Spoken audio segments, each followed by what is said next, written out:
podcasts you love. From people you trust. This is TWiT.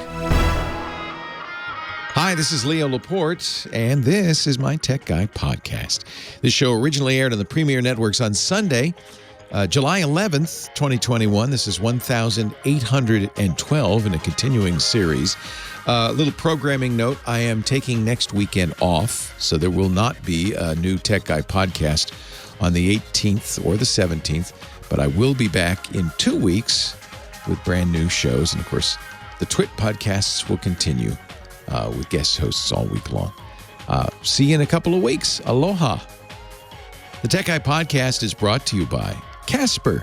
When it comes to a better night's sleep, Casper's new cooling collection has you covered. Focus on tomorrow. Let Casper handle the rest.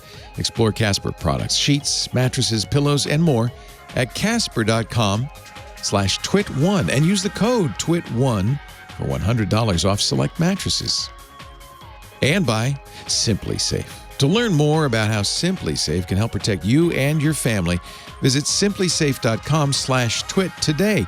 Customize your system and you'll get a free security camera, plus a 60-day risk-free trial, so there's nothing to lose. And by Worldwide Technology and Cisco. With a return to the office in sight, are you prepared to safely welcome back employees and patrons?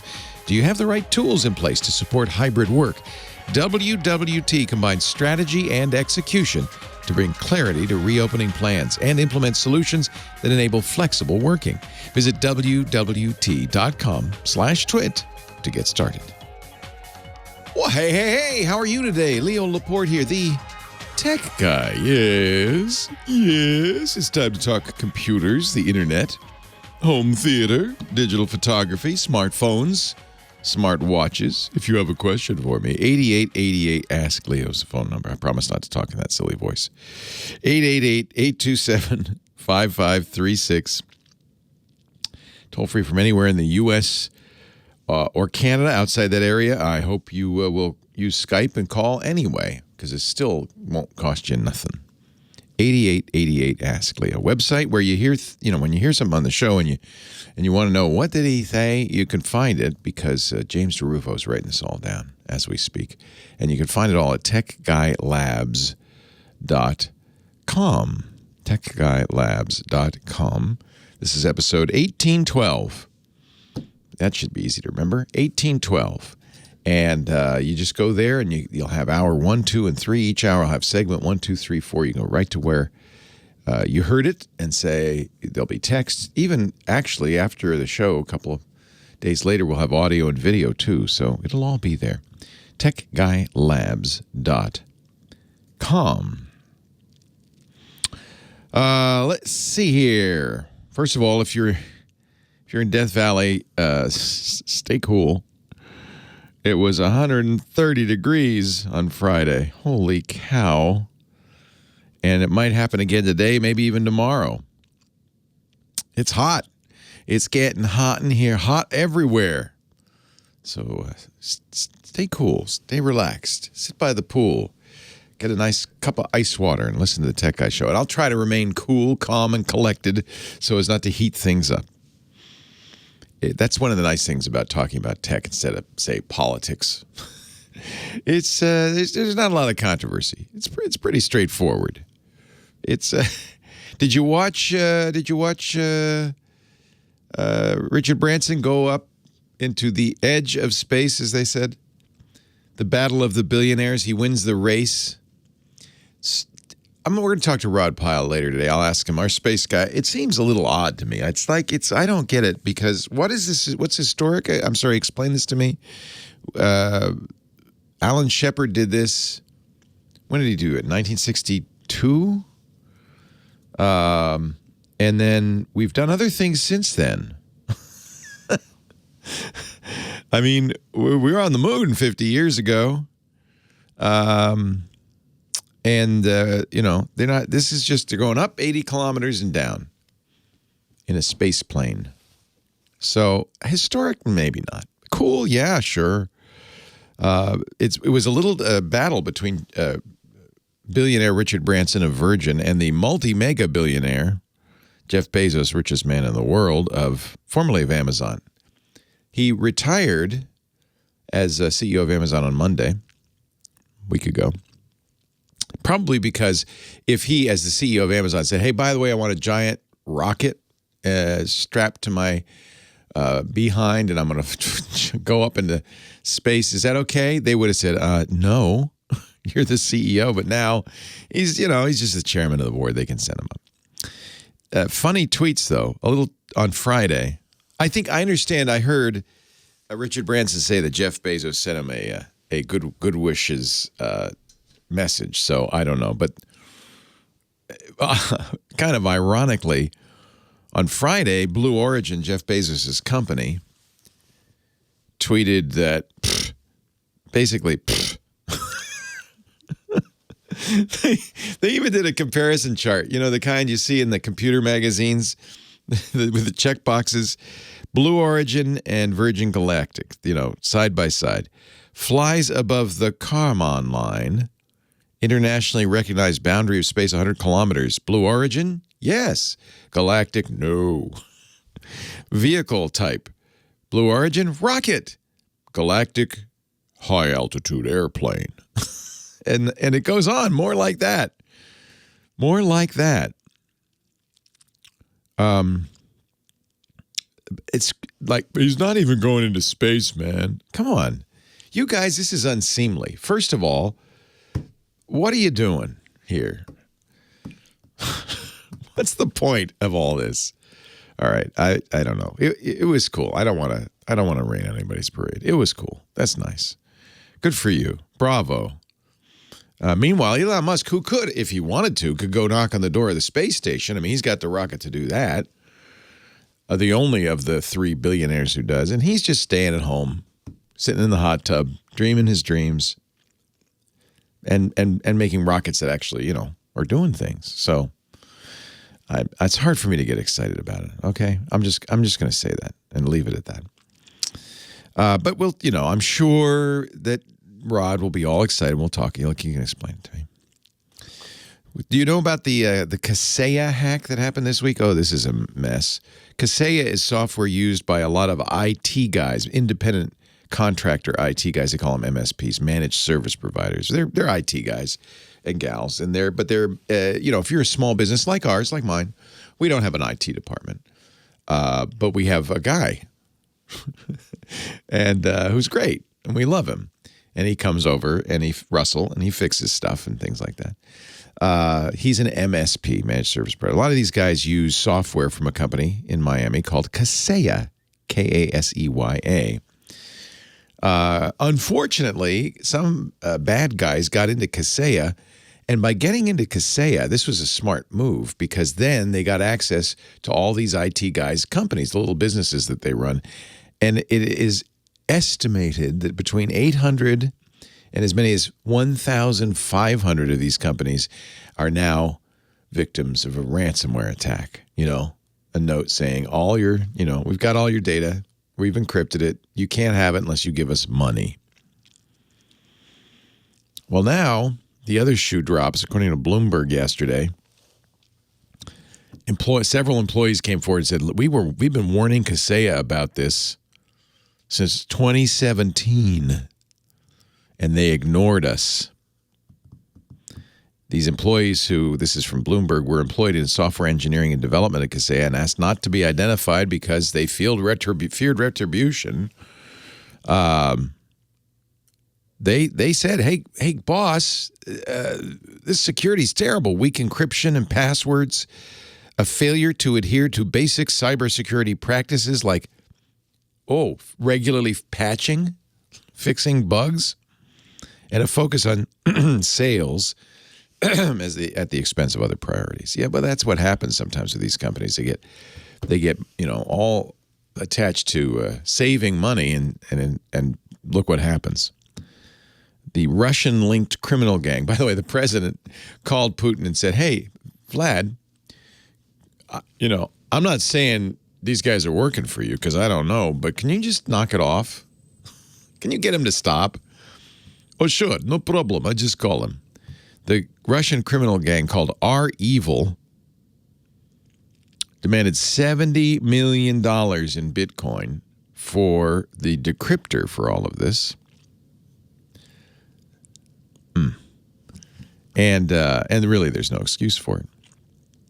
There's really no excuse for it. They were a sitting duck.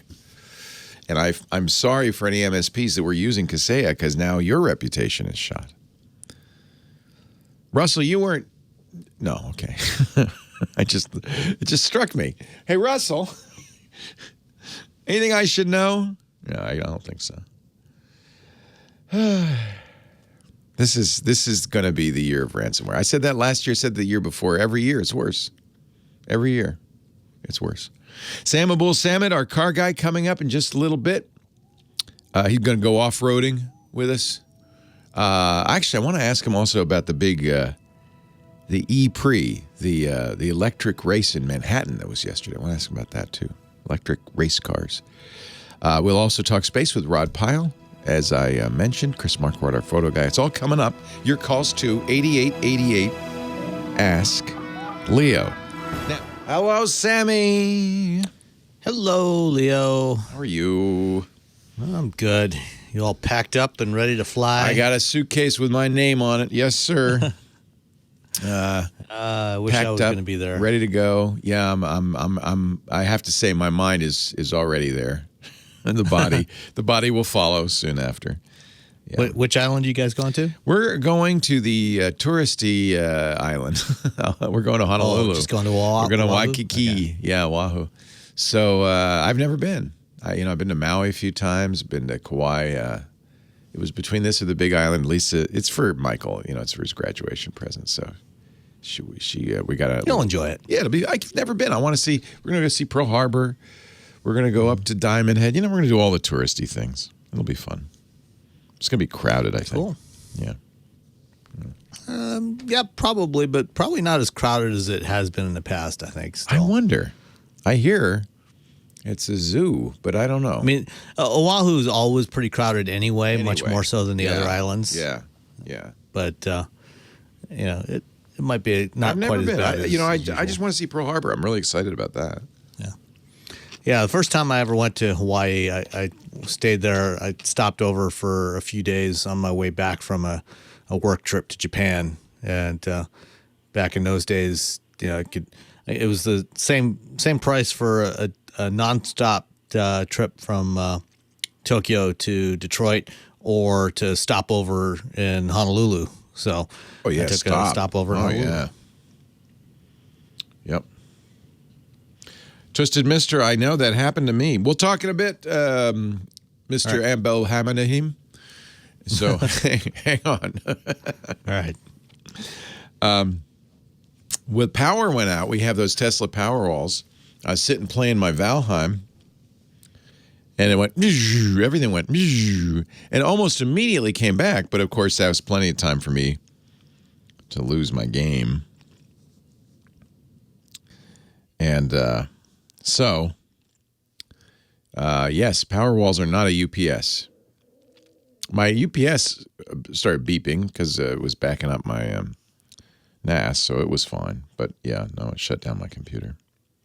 Kim Schaffer will leave you hanging, I promise, on the telephone. That's her job. She's the unbreakable phone angel. Hello, Kimmy. I will hang you, and Leo will leave you. Do you say things like, hold, please? Hold, please. I don't say it like that, and I try not to be quite as nasal. Hold, please. I do say, okay, hold on. Hold. I got a haircut the other day, and which was nice. I went to a salon. I talked to people. It was incredible. But my hairdresser, I said, have you been doing this your whole life? She said, no, I was a 411 operator for years. Oh, that's quite a change. And I thought, you know what? She actually sounds like a 411 operator. They don't use their real names, I found out. She said, I was Felicity. I said, what? She said, well, everybody has a different letter of the alphabet. Oh. And you get whatever you get. And then, and I said, and do you record the beginning? She said, yeah, you record. It says, hi, this is Felicity. What city, please? And that's automatically, as soon as you push the button, played to the caller, and then you're live. And I thought, whatever. Do we? We don't have 411 operators anymore. This it's is my called the question. Google. No. Yeah, but why would you need 411? Yeah, well, you must. You still have phone books, don't you? There are people in there the are world people that who insist on having paper. I was very know. tempted to go dial 411. I imagine there aren't quite as many as there were. She worked in a big building in the city with hundreds and hundreds of other people. What did she tell me? You have to do, I think it was 1,300 calls a day. Ooh. It was a huge number. No thanks. But that made me think. There's a lot of things. You know, we worry about the spotted owl and animals going extinct, but there's a lot of things going extinct. Oh, well, do you ever stop and pay a bridge toll anymore? No. Go whizzing right through. Those poor toll takers. Yeah, they all lost their jobs. Yesterday, I played some voiceover work by computer. If you want to get a job in voiceover, probably that's over. Really? Oh, yeah. I think the same woman does like all the jobs. I hear this voice and I'm like, I know that voice. She's on every single company's recording. If you'd like to stay on hold. So, and there's no 411 operator. Think of all the things we just, they just kind of go Technology. away. You can't get a donut to save your life anymore. What? Oh, no, that's wrong. But that, you know what? That day will come. I'm just warning you. So well, that's eat fine. I as don't need many any donuts. donuts as you can right now. Stay away from the donuts. Because gosh knows, technology will probably take that away too. Who should I talk to first? I thought I'd scare you. James in Utica, New York. All right. Android versus Apple. Oh, wow. Let's let the war begin. Thank you, Kim. Hello, James. Leo Laporte, Leo, the tech thank you for the guy. call. Thanks for calling. I appreciate it. What can I do for you? So I've been an Android person forever, but I recently acquired a Apple tablet, and runs pretty slick. I like being able to plug the Android in and just use it like a USB drive to copy off my pictures and stuff. I don't need iTunes or anything to sync the files. Yeah. But I really like that the tablet runs very smooth, and I'm just curious, what other benefits are there to each operating system that I'm missing? So you kind of, in a way, you encapsulate it by saying, yeah, you just plug in the Android phone and it's a hard drive. Android is more like a computer. It's more customizable. It's more open. You can download and install software from sources besides the Google Play Store. So it really is more like a desktop computer where it's a little bit more open. Apple, as you can tell with the iPad, is pretty restrictive. You have to get it in the App Store from Apple. You can't get it from anywhere else. Apple is, rejects stuff that you might want for a variety of reasons. They've rejected stuff for being too adult or too political. They have an agenda. On the other hand, they would say that what they're doing is protecting users from themselves. I don't know, but from the dirty internet, I don't know. But they would say we're protecting users, and I think maybe the best analogy would be Apple is like a gated community. You give up a certain amount of freedom, but you're inside that community. The experience is more consistent across the board, and Apple does a lot to make it that way. For instance, they've showed now their new Mac OS Monterey, the next version of the Mac OS operating system, working with iOS and iPad in a very interesting way called universal control. If you have all three, I've got an iMac sitting next to an iPad sitting next to an iPhone, you can drag a file and your mouse pointer from one screen to the next to the next. You can move files around that way, which is pretty cool, right?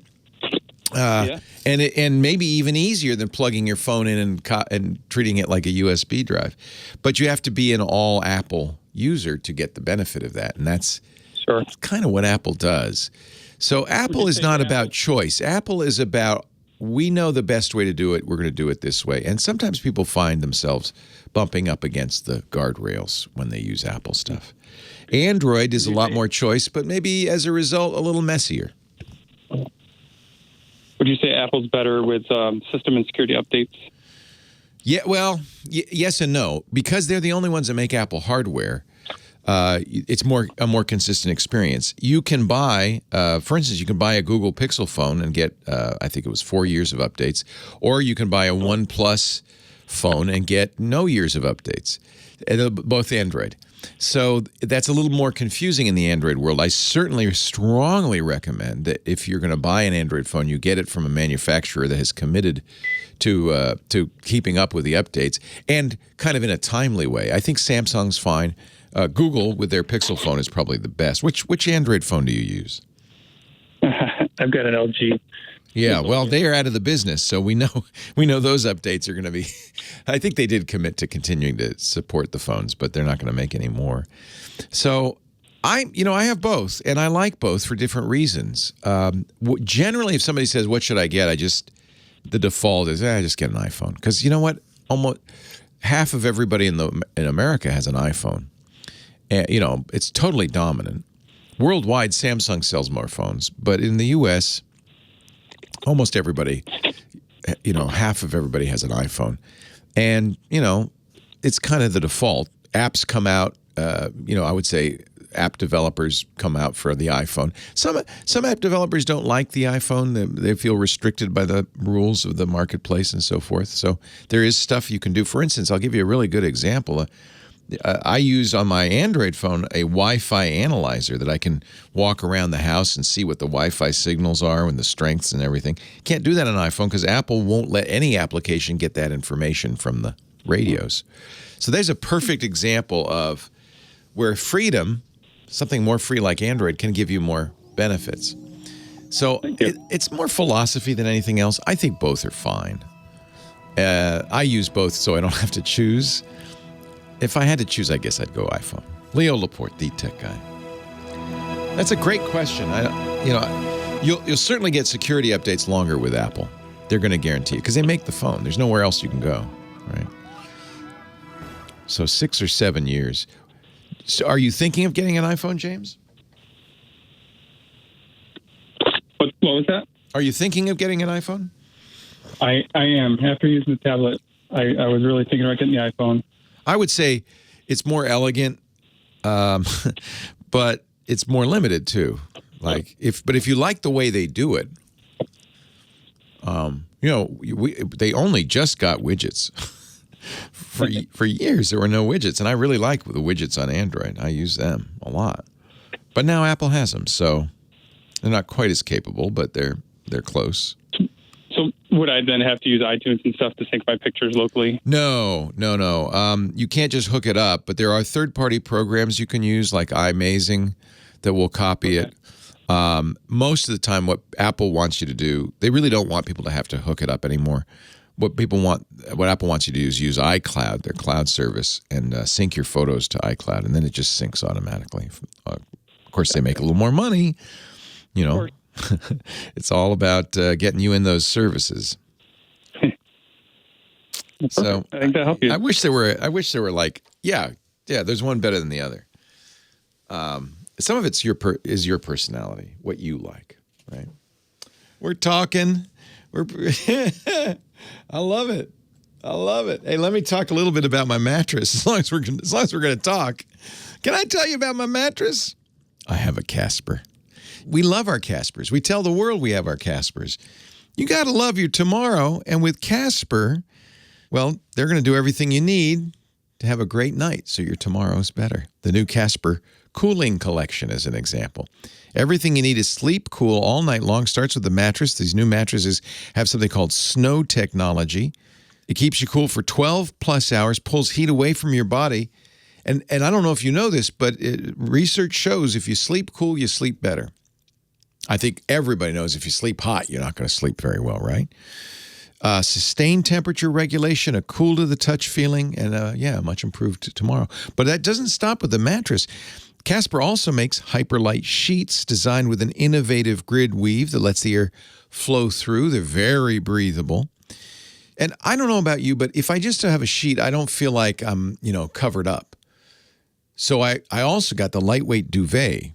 So you still get a plush, duvet, but it's also very breathable, optimal temperature control. And then you top it all off, or really bottom it all off, with the Casper breathable mattress protector underneath. It improves the coolness of the bed even further by allowing air to flow between your body and the mattress. All of these designed for these hot summer nights in mind to keep you from overheating all night long. Cooler sleep, we know, means better sleep, and better sleep, well, that means better tomorrows. Casper's snow technology. Pretty amazing. Pretty amazing. I love my Casper mattress.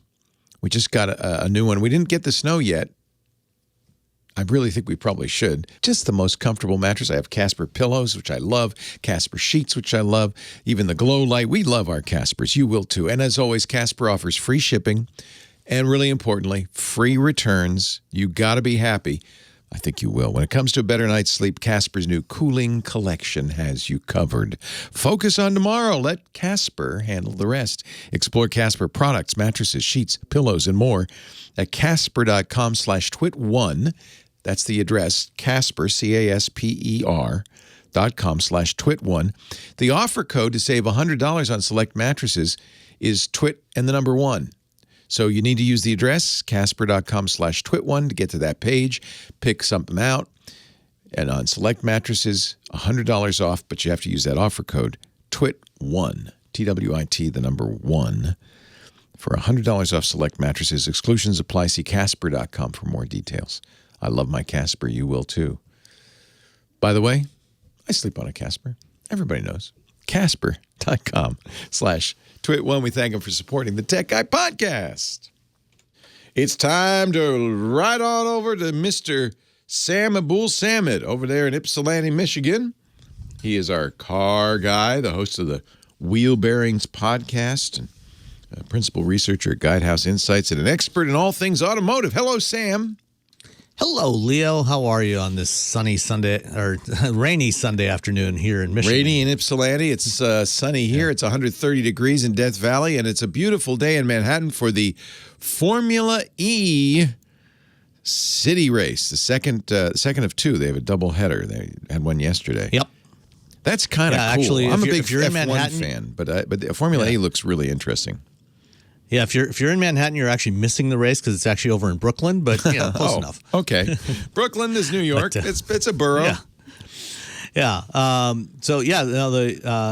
This is part of the. It's now an FIA World Championship actually as of this season. Oh, nice. Formula E is a really interesting series that I think this is the 7th or 8th season, and it's a open wheel racing, kind of like Formula One or IndyCar, except the cars are electric. There's no internal combustion, and the noise is very different from what you would expect.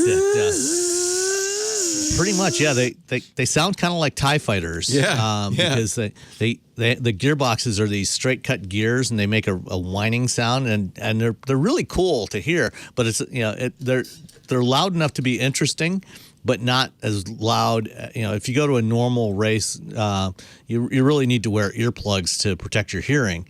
And so this is great for they do all the races in city centers. They set up street courses in city centers. See, I like that. That's one of the things I like about Formula One. Yeah, it's great for families. Yeah.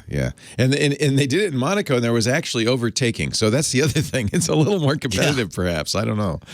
Yeah, the cars are a little smaller than Formula One you cars. Some more room. That's the thing about Formula One cars. Over the last 15 years or so, they've gotten actually very large. They're much larger than they used to be. They're very long and much wider.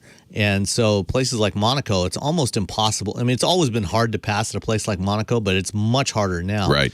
And for the Gen 3 Formula E cars that are going to launch in the second half of next year, they're expected to actually get even a little bit smaller than they are now to make passing easier, because that is still one of the challenges on these tight street courses. Where there's no, the whole course is lined by concrete barriers, so there's nowhere to nowhere to run off. Yikes! If you run out of room, you're basically hosed. I know. So, we'll talk some more about this another time, because I do see behind you something that you drove last week we couldn't talk about, which is the brand new Ford Bronco. There's a lot of excitement about this. Yeah, prior to the car, the Bronco going on sale, actually as of last summer, within a couple of months after they had announced it, they had over 165,000 pre-orders for this thing, and they're all sold out through at least into 2022 right now. But if you're looking for a serious off-road vehicle, and Jeep Wrangler is not quite your style, if it's not quite what you want something different. The Bronco is a direct competitor to the Wrangler. It's pretty much the same size. It's within an inch or two in all the major dimensions, and they've got a 2-door and a 4-door version. You can take the doors off just like you can on a Bronco. And in fact, on the 4-door Bronco, there's even a space to store the doors in the back of the SUV when you hit the trail. With a Bronco or with a Wrangler, because the Wrangler has full frames around the windows, the doors are much larger, and so you actually have to leave them behind when you take them off. So if it starts raining, you can get a little damp. But the Bronco has frameless windows, so you can take the doors with you if you want. But what I wanted to talk about was some of the interesting technology things that Ford has done with this vehicle. Like they're taking advantage of other sensors and actuators that are already on the vehicle anyway for things like driver assist systems and things like electronic stability control. So if you've ever done any off-roading, one of the challenges that you can encounter is sometimes you hit really tight turns on a trail. And especially if you have something like the 4-door Bronco, but even the 2-door, sometimes it can be really hard to get around in one pass. And, so sometimes you have to go back and forth a little bit to get around some of these really tight corners. And so what Ford came up with is something they call trail turn assist. So it's using the brake actuator that's there for the stability control. When you enable trail assist, when you turn the steering wheel all the way to lock in either direction, all the way to the left or all the way to the right, and then step on the gas, it will actually apply the brakes on the inside rear wheel, lock the inside rear wheel, and the whole vehicle basically turns around that wheel. So it'll essentially turn almost on its own axis. And we were doing some donuts in a sand pit, to see how tight it can turn. And it's pretty remarkable what it can do. And it's very handy when you're off-roading. Another thing that they use is the cameras that are there again for some of the driver assist features. When you're going on these off-road trails, if you're going up a hill, some of the hills along these trails can be really steep, and so when you're going up, you look out over the hood and all you see is blue sky. You can't see the trail in front of you. That's not good. No. Well, so you kind of want to know what's coming. Yeah. Well, typically what you would do in that case is, you'd have, multiple, 2 people in the vehicle, or, somebody else, that goes along in another vehicle, and you'll take turns spotting. So somebody will climb out and climb up to the top of the hill and spot you and give you guidance where to go. And that's still a good thing to do. But now with the cameras that you've got on here, you can actually see what's right in front of the vehicle. So you can see when you've reached the top of the hill and what's on the other side. And there's also using the side cameras that are under the mirrors.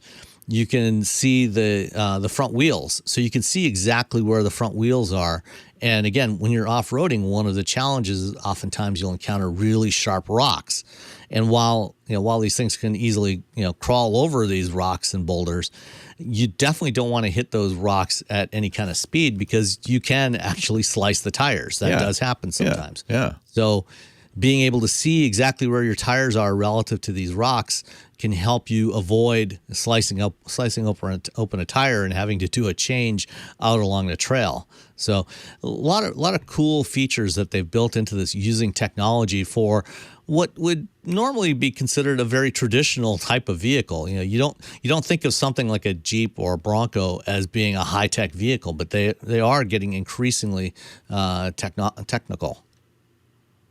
Now, are they going to have trouble making these? Because with all those chips in there and the big chip shortage, that is one of the challenges for everybody. And what Ford and other manufacturers are doing is they are generally prioritizing some of their newest, most popular vehicles. Sure, so if they've got a limited supply of chips, and they'll cut production of some of the older products and prioritize the chip supplies for the newer, more popular vehicles. So Ford's building as many Broncos as they can at their plant here in Wayne, Michigan, west of Detroit.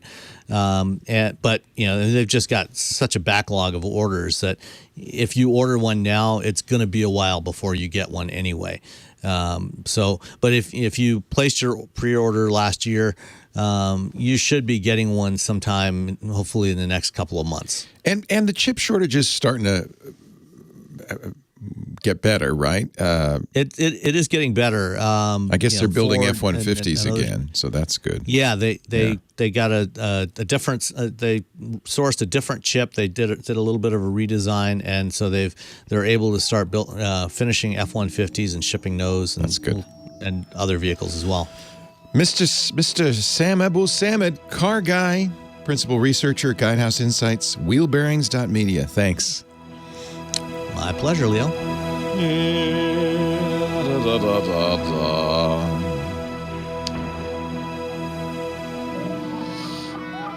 I saw the Mustang got the EV of the Year award from Car and Driver. That's nice. It did. Yep. I'd agree. Very happy with it. Yeah, I'm heading up north to Traverse City at the end of the month for a week for a conference and some vacation time, and I'm going to be taking a Mach-E up there. So you'll have fun doing a road trip with a Mach-E. We'll see how. We'll see if Electrify America leaves me stranded or not. I'm sure you'll be fine. Yeah. Of course we charge at home. I'm going to the airport tomorrow. I don't think I'll charge between. It's only 55 miles there and 55 miles back, so. You should be fine for that. Yeah. And they don't trickle out particularly fast. You want to take a little some questions and stuff? I can do that. If you wish. It's all yours. All right. All right. So let's see. Not seeing any questions here right now. Questions for Sam. Let's get some questions for Sam. Come on now. Come on. Yeah, just to follow up on the whole chip thing. Yeah, what manufacturers are doing, where they can is, they're looking for alternate chips that they can put in. So they're redesigning some of the ECUs, and if they can find a different vendor for a particular chip, then they're using those. That's what Ford's doing with the F-150. And then, finishing up the thousands of vehicles that they've got sitting in storage lots around Dearborn and other locations. The Arcimoto is an interesting vehicle. It's a 3-wheel electric vehicle, and I've seen it. I've never ridden one. I think there are some people who will find it useful and interesting. It's open-sided. So, if you're looking for something like a scooter, but want something perhaps that's maybe a little bit easier to ride or a little bit simpler, it might be an electric tuk-tuk alternative. Basically, yeah. I think it's a tandem two-seater, if I'm not mistaken. It's a tandem two-seater, and basically like a tuk-tuk. So I think, for some people, if you just need something to get around town, it can be definitely a very useful vehicle. The new Lotus Emira, which just launched this past week, I love it. I think it's a fantastic looking car. I've been a fan of Lotus since I was a kid. Always a big admirer of Colin Chapman. It's very sexy. And this is more affordable, right? It's actually a little more expensive than the ones they just discontinued. But it starts at $60,000, but it uses a lot of the same design ideas as their new Avaya electric hypercar, which is going to be a $2 million car. But they're only building 150 of those. Never mind. It's 2,000 horsepower electric hypercar. So this one shares a lot of the styling themes of the Avaya, but it's only $60,000, and it's going to be their last vehicle that they ever build with an internal combustion engine. Everything they launch from now on is going to be electric, and when this car eventually gets replaced, then it will also be replaced by an electric sports car. Yeah. The Tesla Roadster was a Lotus body. So. Yep. Lotus chassis. And then there's been others that have also used the Elise chassis for various electric things. None as successfully as Tesla, but they've been out there. And then somebody asked, well, we're just about out of time here. You want to stay for the top? Santa Cruz. Yeah, I can do that. All right. I can talk about the Hyundai Santa Cruz then. Cool. Thank you, sir. Leo Laporte, the tech guy, a hunk of burning tech. Yeah, it sounds like my last PC. 8888 Ask Leo, the phone number. Chuck is on the line from San Diego. Hi, Chuck. Leo Laporte, the tech guy. Are you there, Chuck? I'm here. Yes. Hello. Hi, you've given me some great advice in the past, and I'm coming to the well once again. Okay. We just had a family member had a fire on their property in an outbuilding. And unfortunately, before they knew there was a fire, it was fully engulfed in a total loss. And we have a similar situation here at the house. We have a garage, but it's on the complete other end of the house. Yeah. But it has a good Wi-Fi signal. So I'm wondering if there's a smoke alarm. Oh. I wouldn't be able to hear a smoke alarm necessarily in the middle of the night because of the location of the garage. So I'm wondering if I have both Google Mesh, the Google Assistant, and I have Alexa devices too. Ideally, something would connect to them and alert me to a fire. Yeah, let me see if our sponsor Simply Safe has fire. They do have smoke detectors, I'm pretty sure. And one of the nice things about those is they do tie into the hub via radio. So you'd hear the alarm on the hub, which would be in the house. So, yeah, I think there are absolutely systems that would do that. You just need a smoke detector that's part of a larger system. Let me just look just real quickly, simplysafe.com. As I mentioned, they are a sponsor. Want to give them, understand that. Yeah, they have a smoke detector. Loud system-wide sirens jolt you awake and out of the house. Now, we have that same setup. When you put in smoke detectors, you can have them just standalone battery powered. Those are the $15 first alerts you buy at the grocery store. But you can also get ones that are wired to the system. When our smoke alarm goes off anywhere in the house, the entire house lights up. I understand that. But you have an outbuilding. It's not. Yeah, it's an outbuilding, so it's not an older house, right? Yeah, so it's not connected to anything else. Yeah, I'm pretty sure it's only $30. Of course, you have to then buy the Simply Safe base station as well. So you have to put a package together. But they have a glass break sensor. They have water sensors, carbon monoxide sensors.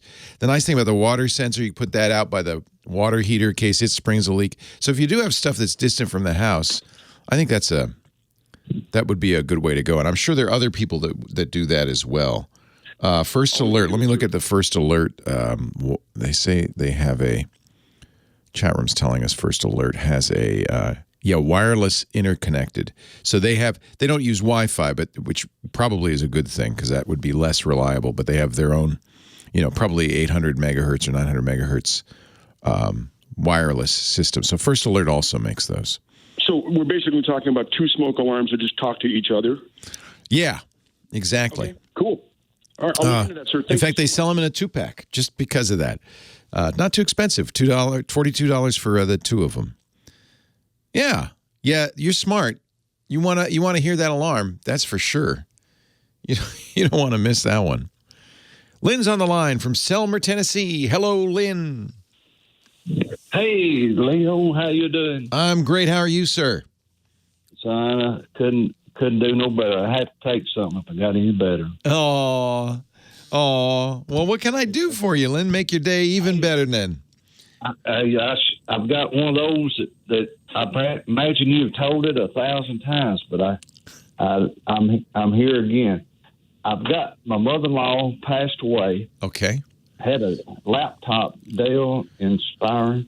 Mm-hmm. It's probably, I'm going to say 6-7 years old, Leo. Yeah. And of course, just found it. We're trying to clean the house out and just found the laptop. And I can't find anything that went with it. And, of course, it's asking for the password. Can you tell me somewhere to go to get around that password? Or is there something on there that you want? There's probably some stuff my wife would probably like to look in, probably. Yeah. I mean, so yes, you can get around it. I have some mixed feelings about it because, look, one of the things I've got to do probably before I get on an airplane tomorrow is make a list of my passwords, my password managers, log in, where my bank accounts are and stuff in case something happens to me. And I think the presumption sometimes is, well, if they didn't do that, they don't want you to look. I mean, there's probably personal stuff on that Inspiron, right? I don't think there's nothing that real. Yeah, and I'm just saying this as a caution, but on the other hand, if I don't make that list before I get on the airplane tomorrow and the airplane goes down, my loved ones are going to be out of luck, right? Because they can't get in anything. So you're so right. Yeah, so I understand that too. So let's see. You haven't even logged into it. It's several years old. I don't know if it's a Windows 10 or earlier. 7. Oh, it is 7. You know that much. Okay. Yes, sir. So that's even easier. 10 has gotten a little bit more secure, but the Windows 7 password, there's definitely ways to get around it. The reason I ask if there's anything on it you want is because you could just erase it and start over if you just wanted the computer. But you want to hack Windows 7 and hack the password. So there are a number of programs that will do that for you. In fact, on a lot of Windows 7 computers, there is actually a hidden administrator account that has no password on it that might make it even easier. I'm going to put some links. It's a long, to describe how to do this is quite a few steps. I figured it was. I thought, Reagan, I was just asking if you could. Yeah. So I will put something on the site. You could even just do a Google search for hack Windows 7 password. What I would suggest is there are some password crackers that charge you. You don't need that. Yes. You don't need that. Right. You can do this for free. There are lots of ways to do it for free. Windows 7 isn't all that secure. So there's two different things you're looking for. One is the Windows. If the first easiest thing would be to see if it has a hidden administrator password. If it does, that really makes it the easiest thing in the world, and it kind of tells you that there's not a lot of security on that thing. That was kind of that was something that I think that the original equipment manufacturers, the people who made these, like Dell, put in there for their own. Make it easy for them to fix things. But this was very common on Windows 7. You can do this in safe mode. You go to the safe mode with a command prompt, and there's some commands you type in, and then all of a sudden that account exists, and all you have to do is type admin and no password, and you're in. So, and at that point you can change her password to anything you want and log in again. Okay. So that's the easiest. If that doesn't work, there are tools that will help you crack it. But I'm going to put a link to both. The first one to try, which is how to turn on that hidden administrator account. Okay. And if that doesn't work, then how to hack it with some other tools. But it shouldn't cost you anything. It's easy. You could do it yourself. Take you 5 minutes. I knew you was the man for this. All right. And give your wife my condolences. I'm sorry. I know she appreciate that. Yeah. And I only mentioned the thing about privacy just so you kind of keep that in mind. Maybe sometimes people don't give out the password because they don't want you looking at their stuff after they're gone. That also happens. Leo Laporte, the tech guy.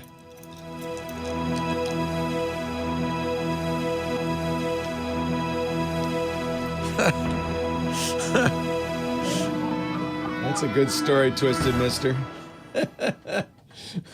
I love that. Twisted Mister said, there's a guy, a couple of weeks ago, there's a 2019 Tesla driving down my block, right front wheel fell off. That's actually not at all uncommon on Teslas. Really? If you look around online, there's been a lot of reports for many years. I feel really lucky that suspension failures. I didn't have any of those problems on my Model X. And I feel like actually, Ford is less likely to have that happen. I mean, it could happen. But probably. Yeah. Things happen. Something I actually wanted to mention during the on-air segment that I forgot is there was a report this past week, a Bay Area family suing Tesla because of a crash that happened a couple of years ago. Their truck got rear-ended by a Tesla that was on autopilot, and their 15-year-old son was killed. Oh my God! And that's horrible. And there's dash cam footage from the Tesla showing what happened. And while the Tesla autopilot was almost certainly responsible for the crash, the thing I wanted to remind people of is the son that died in that crash. He probably would have survived if he had been wearing a seatbelt. Oh, he was ejected from the car. Oh dear! And that's almost certainly what killed him. If he had been in the vehicle, Right. belted in. So it's really critically important for everybody to wear seatbelts. Yes. Even in the back seat, kids. Even in the back, and kids often don't put them on. And I love it that modern cars will say that they're not wearing a seatbelt in the back. And, and almost half of the road fatalities of vehicle occupants are unbelted occupants. Yeah. So it's really critically important that everyone wear a seatbelt. Thank you. Every time you get in a vehicle. Yep. Absolutely. But let's see. There were some other questions here now. Scrolling by so fast. Let's see. Something else for Lisa to keep in mind is Stellantis, which is the new name of the company, the merged Fiat Chrysler and Peugeot. It sounds like some sort of pharmaceutical product, but it's actually a car company. They held an EV day on Thursday to lay out some of their EV plans. And they announced that come 2024, Dodge will introduce its first electric muscle car. So that may be something that Lisa might want to keep in mind. I know she's a Chevy person, but likes Corvettes. But she might want to keep that one in mind. Challenger? What would it be? Probably a Challenger, or a replacement for the Challenger. And it's going to be all electric, and they claim it's going to be ridiculously fast. I like Challengers. I don't know, though. I have a feeling Lisa mocks them. It'd be my guess, but I don't know. Could be. I wouldn't be surprised. But and there will be others like that as well coming in the next couple of years. So if she wants an electric sports car, there will be choices. She does want a vet. I know what she wants. And that's going to be coming. There is going to be an electric Corvette at some point in the not too distant future. Yeah. But let's see. Let me scroll back here through the. Forgot now what I wanted to talk about. Maverick 56 had asked about wind noise in EVs and which ones are the best. I don't know that there's any that are particularly standouts in terms of wind noise, but one of the things about electric vehicles in general, because of the need to maximize efficiency to get the most miles out of every kilowatt hour in a battery pack. They're generally designed to be very aerodynamically efficient, and with that usually comes reduced wind noise. And then on top of that, again, because you don't have the sound of an engine to mask a lot of other noises, they tend to put some extra sound insulation in, as well as using active noise cancellation. Active noise cancellation has actually been used on vehicles for many years now, and particularly on hybrid and electric vehicles, in order to minimize things like road rumble that might be coming through, trying to mask some of that out, and also for wind noise. So pretty much every EV I've driven is very quiet. They're generally a very pleasant place to be. I just spent the past week in the Volkswagen ID4.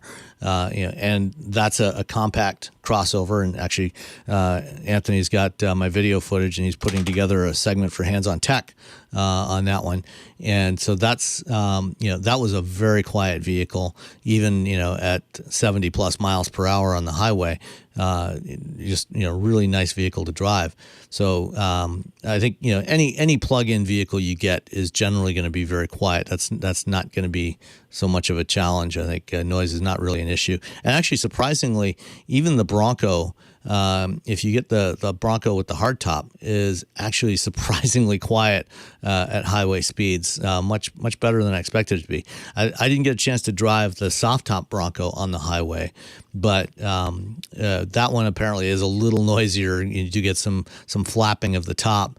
But the hardtop is surprisingly refined for the type of vehicle that it is, and with the big all-terrain tires that it's got. Let's see. Another thing that came out of the Stellantis EV Day is that Jeep announced that they're going to have battery electric vehicles in every segment that they're in. So that basically means every SUV segment from the little Renegade all the way up to the full-size Grand Cherokee or Grand Wagoneer by 2025. And I think that they'll probably be launching their first EVs probably towards the end of next year, early 2023. They've already shown earlier this year a concept of the Wrangler, a battery electric Wrangler concept, and that may well be one of the first EVs that they produce. Let's see what else.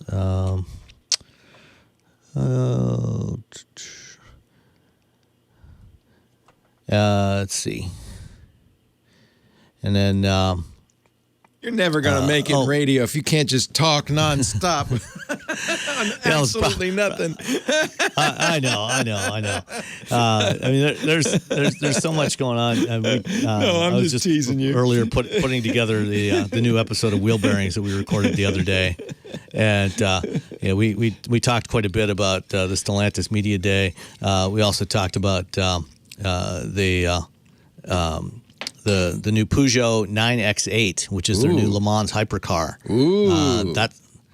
That is going to be debuting next year on racetracks. And so this is a new class that's running in Le Mans and the World Endurance Championship. And this is a really interesting car because it's going to be potentially the first race car at Le Mans since the early 1970s that doesn't have a wing on it. There's no giant rear wing on the back of this thing. They've changed some of the rules for the hypercar class, and so they're allowed to go back to using Is this the 24 hours of Le Mans, or is it? Yeah. Cool. And so they have the ability to use ground effects again. So there's going to be these giant ground effects tunnels underneath that generate the downforce.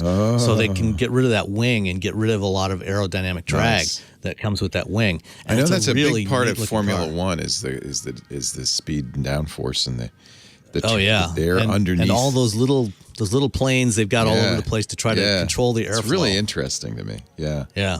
Sam, thank you so much, my friend. All right. Have a wonderful week. We'll talk week. to you in 2 weeks. Yes. Next week's a rerun, right? Next week, nothing for you to do. Thank you. Okay. I appreciate it. All right. Take care. Have fun in Hawaii. I will. Bye-bye. Bye-bye.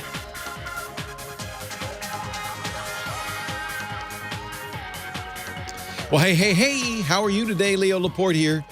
The tech guy. Time to talk computers, the internet, home theater, digital photography. We got your smartphones. We got your smart watches.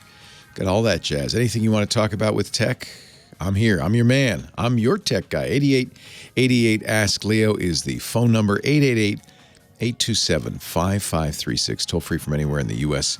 or Canada. You know, I was talking about tomorrow, getting on an airplane, going to Hawaii, having a little first vacation in some time, I guess, as with all of us. And I said, I probably should, I have a will, but I should probably write down all the passwords and logins and all of that stuff so that, if something should happen to me, my heirs can get into my computers and my accounts. I use a password manager. So that's actually pretty good because a password manager lets you designate a survivor. And if something happens to you, they can request access to your vault, and the password manager can give it to them after a suitable period of time, a chance for you to say, no, wait, I'm not dead yet. But then I was thinking, that's good and that's important. It's something I should do before I leave. But more importantly, the thing I have to do tonight, I have to write down how to use the television, which things to turn on, which remote to use when, and the steps, the 5 or 6 or maybe a dozen steps you need to watch a show on the TV. I probably should write that down too, since I'm the only one in the entire family who has any idea how to do that. Sad, isn't it? 8888 Ask Leo, the phone number. Joe on the line. Is it Joe? No, Joe, you'll be coming up in a second. It's JC from Sherman Oaks who's next. Hi, JC. Hi, Leo. Thank you very much for taking my call. Thanks for calling. So, you've talked about this before, and I have a dilemma right now, and it's bugging me. I have a landline. I've had one all my life. I'm 53 years old, and I've had the same number for decades and decades. I've kept it primarily because of emergency calls, the reliability, and I know that. By the way, not a bad idea. I told my mom this. Mom, she's 88. You need a wired phone, a landline, and one that plugs into the wall and gets its power from the phone company. Not a princess phone, not something you have to plug into a plug socket, but something that, because in an emergency, when the cell towers go out and there's no other way of communicating, you'll at least be able to call emergency services. And she said, okay. And then she got it from the cable company. And I said, Mom, no. No, Mom, no. Because, of course, that'll go out too. Right. Yeah. Exactly. So you're smart. Good for you. Well, I want to know if I'm still smart because I know that, you've like I said, you've talked about this over the years. And I guess at one point, the way 911 works is that, with cell phones, they go through a routing thing. Right. But I don't know if that's better now. And, it is much better. So they call this E911 because you don't, with a landline, your address. It's physically attached to the phone. So the emergency services, when you call 911, they immediately get your address. The problem with cell phones is you're moving around. Where are you? I don't know. Modern E911 systems will actually get the GPS coordinates from the phone. Now, not all 911 operators have it. You should inquire in, Sherman Oaks. I bet they do. But that's starting to roll out. I believe this was mandated. In the old days, and it may work this way in many areas still, it would call a regional center. So they'd know roughly where you are from the cell phone towers, I guess, but they'd call a regional center, and the regional center wouldn't even be fire or rescue or police. It would just be in general, and then they would say, okay, what do you need? You'd say, okay, where are you? You'd say, and then they'd route it to the appropriate police, fire, or emergency services. That's not only time-consuming. If you're unconscious, it's not possible. So you're exactly right to worry about this. The question, I gather, is can I replace my landline now with a cell phone? Yeah, and plus to this, to add to all of this, I'm paying almost $60 a month. Whoa! Yeah, $60, and that's like the bare bone. They don't have anything less than that? No, that's ridiculous. I say AT&T, can you dummy this down to just the bare essentials? And they said, sir, you have the you have Lifeline service. That's the lowest we offer. Exactly. That's it. So oh man, these companies are rapacious. They are awful. That is shocking. Yeah. That's how you handle competition, right? Raise the prices. Yeah. We're losing money. Let's charge more. Hey, we're losing more money. Let's charge more. Oh wow, we're really losing money now. No. Stupid. So that's my dilemma. $700. No, you can rely on your cell phone now. And in fact, in many cases for VoIP services and cell phone services, they'll ask you, what's your main address? And then that's in there. But let me look. I'm looking at the FCC's website now for E911, which stands for Enhanced 911. There's two phases. Under phase 1, the FCC requires carriers to provide the public safety answering point, which will, with the location of the cell site or base station transmitting the call. That's not enough because you could be a mile away. Under phase 2, longitude and latitude, that's generally within 50 to 300 meters. That's a pretty good location. Now, the question, I'm seeing this, is when is phase 1 and phase 2? And my sense is, and if somebody knows better, they can call because I might be a little out of date on this, that in general, people have moved to phase 2. Most 911 centers do get the longitude and latitude when you call, even from a cell phone, but that some don't. And so I don't know what the current state of that, and this page on the FCC site doesn't really say what the timing is of all that. But I think we're basically moving there. I think E911 has gotten better. Okay. So to answer your question, honestly, cell sites are so reliable. They usually survive power outages. The thing we should worry about here in California, major earthquake, right? Right. Cell towers topple, Right. the infrastructure goes down, power goes out, and you've got an emergency. I think still for that purpose, a landline is going to be the best. Honestly, the best is a landline backed up by a cell phone. Yeah. Right? Yeah, well, that's been my thinking all along. Yeah. And I'm just really scared to let go of my landline. Yeah, I don't blame you. And what's interesting is, as companies, for instance, when Verizon and other companies put in fiber for your TV service, they will often cut the copper. They're not supposed to. They're supposed to ask your permission first, but they don't want all this copper infrastructure. That's what your landline's based on. These two wires. They don't want to maintain it. So I think it's on its way out. It's probably the reason they charge you $60. They don't want people just having one for emergency purposes. I do have one at home for emergency purposes, but I was about to ask. yeah, no, I do have one. I don't think I'm paying $60, but boy, if I am, I'm going to be mad at, because when I got it several years ago, I got it for two reasons. For the one we've just spoken about, but also because I have a burglar alarm system that uses it, right? And I think it was $30. I'll have to check. I haven't seen the bill in a while. I wouldn't be surprised if they've raised it. They want to it's not so much to make more money off you, it's really to get you off of it. Yeah. And Leo, we come from a different generation where, I teach, and I always ask, when we talk about technology, I always ask my students, hey, how many of you guys have a landline? Oh, I know. They don't know what I'm talking about. And I know. And then I have to pull up pictures from the internet. And they said, oh. Have you ever heard anybody say dial a phone? Do you know where that word dial comes from? Exactly. No, what is that? Why do we say dial? Why do we have a picture of a floppy disk as the save icon? Really, these things last. Yeah. We were talking at the beginning of the show, I don't know if you heard it, about 411. My hairdresser used to be a 411 operator. Right. And I wonder how many people even know what 411 is. Exactly. Right?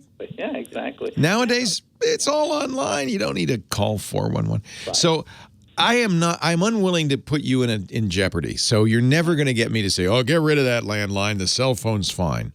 Right. Because I don't want to put you in jeopardy. But I have to say, $60 a month is a lot to pay for perhaps not any better safety. I think cell phones have gotten pretty good. You're in a major metro, almost certainly. And I wonder if there's a way you could call and say, do you 911 guys, if I call from a cell phone, do you get my longitude and latitude? Because that's really what you want to know. That was my next question. How do I really find out? I don't know.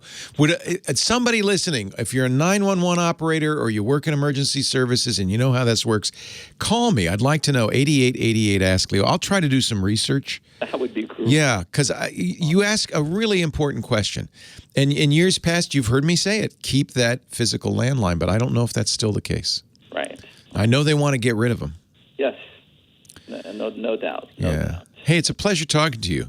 Leo, thank you so much for your help. All right. Hey, thanks for calling. Thank you. 8888 Ask Leo. If you're in this business, or you can go into our chat room, irc.twit.tv. I'm very curious. I want y'all we want to be safe. I want y'all to be safe. Especially if you live in Tornado Alley or you live in an earthquake country. It's not hard to imagine a natural disaster where the landline would be your only way of getting help. Is it still? I think, my guess is E911 is a work in progress. I'm not sure I would trust my life to it at this point. That's my guess. But there's definitely a move to making it better, right?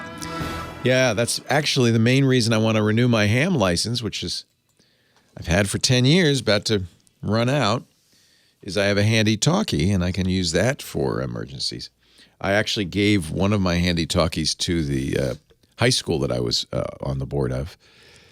They're up on a mountainside where wildfires are potentially problematic. And I said, you need to get somebody who trained to use this. Ideally, they'd be a ham. They'd have a technician's license so they could use it legally. But you know what? In case of emergency, amateur radios operators save the day. We'll have more with the Tech Guy in just a bit. Our show today brought to you by this little doohickey right here. This is the Simply Safe Hub.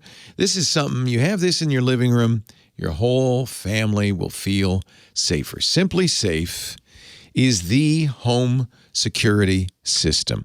When the founders of Simply Safe, Chad and Eleanor Lawrence, designed their first security system in their kitchen, they did it for very personal reasons. Their friends had just had their home broken into. They were tech people, and they were having a hard time finding an easy-to-set-up system they could do themselves. And, you know, this is what I love about geeks. They said, we can't find one? Well, let's make one. And Simply Safe was born. And that was 15 years ago. It's easy. It works. It's affordable.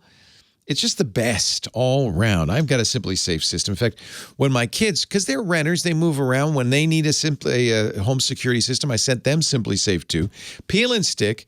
All of the devices speak to this. This is the base station with a very loud alarm, louder than a Led Zeppelin rock concert. That everybody in the house will hear. So if there's a fire, they have a carbon monoxide alarm. They also have a water detector, so you put that by the water heater, for instance. You will know if there's an emergency. And if somebody breaks into the house and they have glass break, window movement, door movement sensors, they've even got movement in the halls, that kind of thing. And of course, cameras. If somebody comes in the house, the Simply Safe monitoring system, 24/7, keeping an eye on things, will immediately bring out the right emergency personnel, whether that's a fire, a burglary, a medical emergency. You can even talk to their highly trained security experts when you're setting up the system to get some advice. It is just great. It takes about 2 minutes to customize the system on the website. Go to simplysafe.com/twit.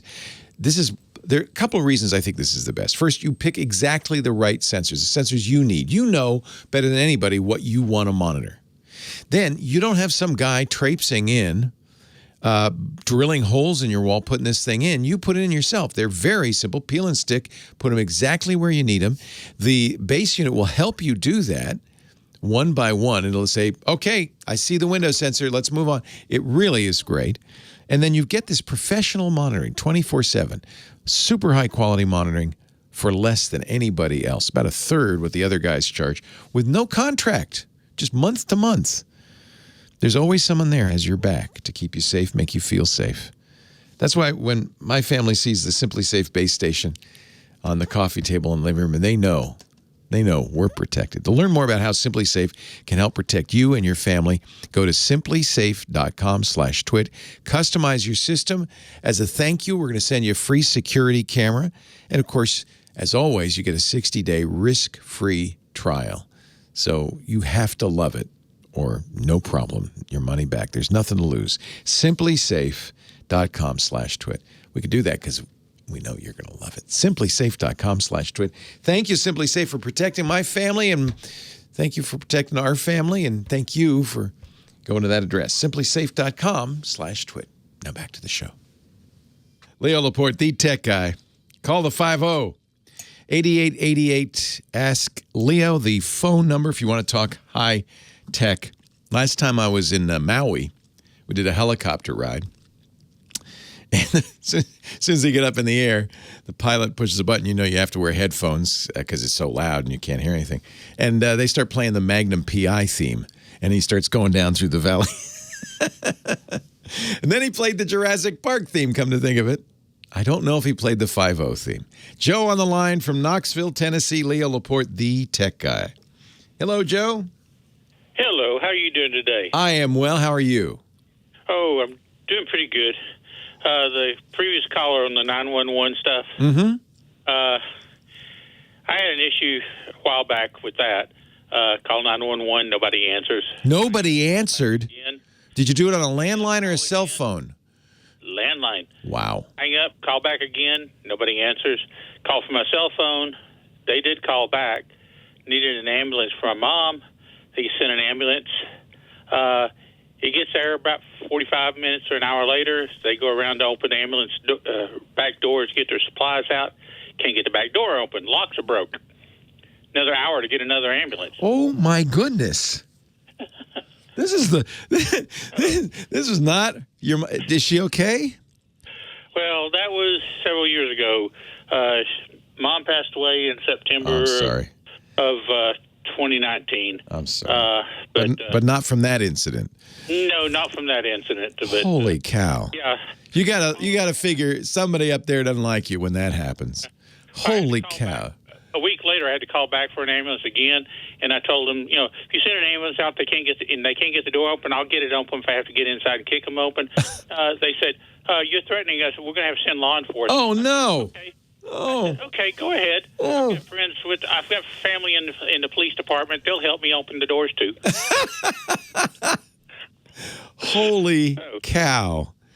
We've come a long way from, the original phone system, monopoly as it was really designed for public safety, designed to be ultra reliable, and we threw it all away. And boy, I'm sorry to hear that. Yeah. Anyway, what I'm calling about, my wife and I are both retired recently after the last 2 or 3 years. Yeah. Anyway, I keep bees. And oh, neat. Do you do it for honey? Oh yeah, I just harvested some the other day. Do you sell it commercially, or do you just do it for fun? Just for fun. Nice. But there is a local children's science museum that I volunteered at back in the 90s when my kids were young. And due to work and other things, I got away from that. And then now that I'm retired, I'm getting back into it. Good. And beekeeping has changed. I got my first hives when I was 12. I'm 65 now. Wow. Beekeeping has changed because back then we didn't have all the issues with mites and now a hive beetle issue. Yeah, we're worried about our bee population. Yes. So I'm reworking a hive for the museum. Nice. Instead of just a plain Jane white boxes, I've got a laser engraver. So I stuck the hive through that and lasered stuff in, hand painted it back in. Oh, how nice. And one of the things I'm wanting to do, and it probably won't be this year, next year once we get the hive reestablished and going, I want to do a classroom presentation, but I will be outside where the hive is, working the hive. Oh, neat. Stuff.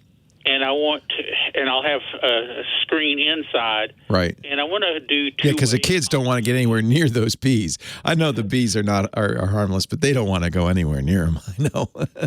Actually, this year they have been docile as can be. Yeah. Yeah. But anyway. So you want a camera? You want to do it live, right? I want to know a good recommendation for a camera. What to do for audio. Honestly, you could do this with your smartphone. If you don't mind streaming to Facebook or YouTube, you could stream to YouTube Live. If you put the YouTube app on your smartphone, the camera nowadays on most up-to-date smartphones is as good as you're going to get on any camcorder, and the microphone's probably pretty good too. Although you can, with either an iPhone or Android phone, get an external mic or even a wired mic that would then. You could put on your lapel, and that would be a little bit better audio. But I don't think you need to go out and get a whole lot of extra stuff. I think that smartphone streaming to YouTube, and then the kids, of course, on their computers open up YouTube. It could be a private stream, and they watch it. And they'll probably be very comfortable doing that. No bees, anyway. Leo Laporte, the tech guy. What kind of phone? Do you have a late model smartphone, Joe? I have a Samsung. I think it's an S10 or yeah, that'll do it. Yeah. But they have a good network, and the main hub is close to where the hive is actually located at. So I was looking at doing some cameras, and I'm also looking at taking a Raspberry Pi and adding some sensors and doing a temperature and humidity sensor inside the hive and outside the hive. Those kids are so lucky. And I also am looking at a way to fit a camera inside the hive. Yeah. I found a streaming site that has one, and it's they're fascinating to watch. I used to do outreach programs. Absolutely. Where I take observation hives to the schools. And I also used to do astronomy programs. We had a portable planetarium, and I'd take to schools. Oh, that's so cool. Those kids are lucky. Amazon sells very cheaply. They call them endoscopes because the doctors used them to go down your throat But they're very small, basically pinhole cameras, tiny little cameras that you can put in a hive, and it has a wire coming out, and it can go to your phone or it can go to another device, and they're not very expensive. Plumbers use them to inspect pipes. I've got one in a box right now. Oh, you know all about it. So yeah, but it's a lot of fun. One of the things interesting in the bees, I have in my workshop. I used to keep an observation hive out there in the wintertime, and I don't heat my shop unless I'm working out there.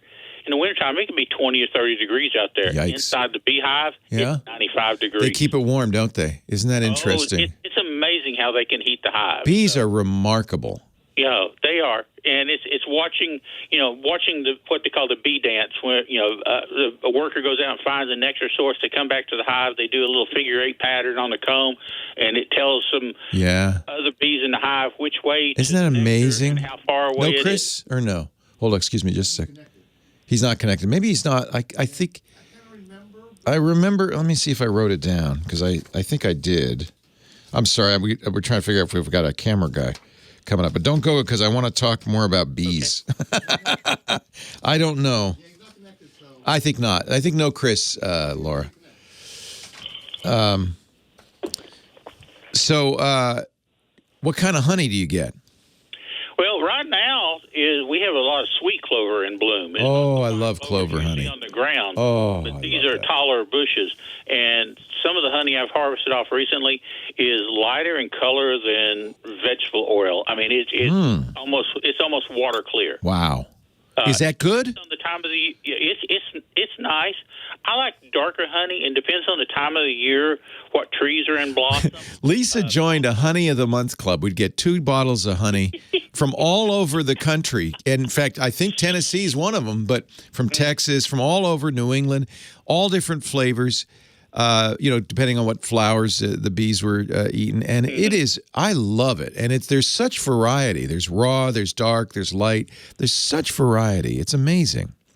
Well, a lot of what you buy at the store is so ultra processed. I don't like that. Yeah. So this club was good because a lot of it was raw, and it was all small producers, people like you, and it was so good. Oh. I have a friend who's into it big time. He has over 300 hives. And he keeps his hives in several different states, and he's also head of their state association. I might want to do this when I retire. This sounds like fun, Joe. Hey, I got to run. I appreciate it. It's good to talk to you. I think you got it all set up. It sounds like you're going to be a great teacher. Yeah. Renew your ham license. I will. I'm going to do that right now. Or UJC. Oh, W6TWT. 7-3, Joe. Bye-bye. Leo Laporte, the tech guy. I didn't know the Beach Boys did a Hawaii song. That's cool. 8888 Ask Leo, the phone number. Andrew's on the line from Ventura, California. Our next call. Hello, Andrew. Wow, honey. I think you're in Southern California, right? I'm in Northern California. Or used to be. Okay. Well, down here in Ventura County, we got a place called Bennett's Honey Farm, and they do live tours. And it's we have quite a few local beekeepers. In fact, there's one around the corner from our house where we go and get our local honey, and it's really wonderful. Bees are amazing, aren't they? Incredible. Yeah. You were talking about password managers before. Yes, sir. And the remote controls. So most of them. 1Password does it. LastPass does it. Our sponsor Bitwarden does it. You can designate a survivor in effect.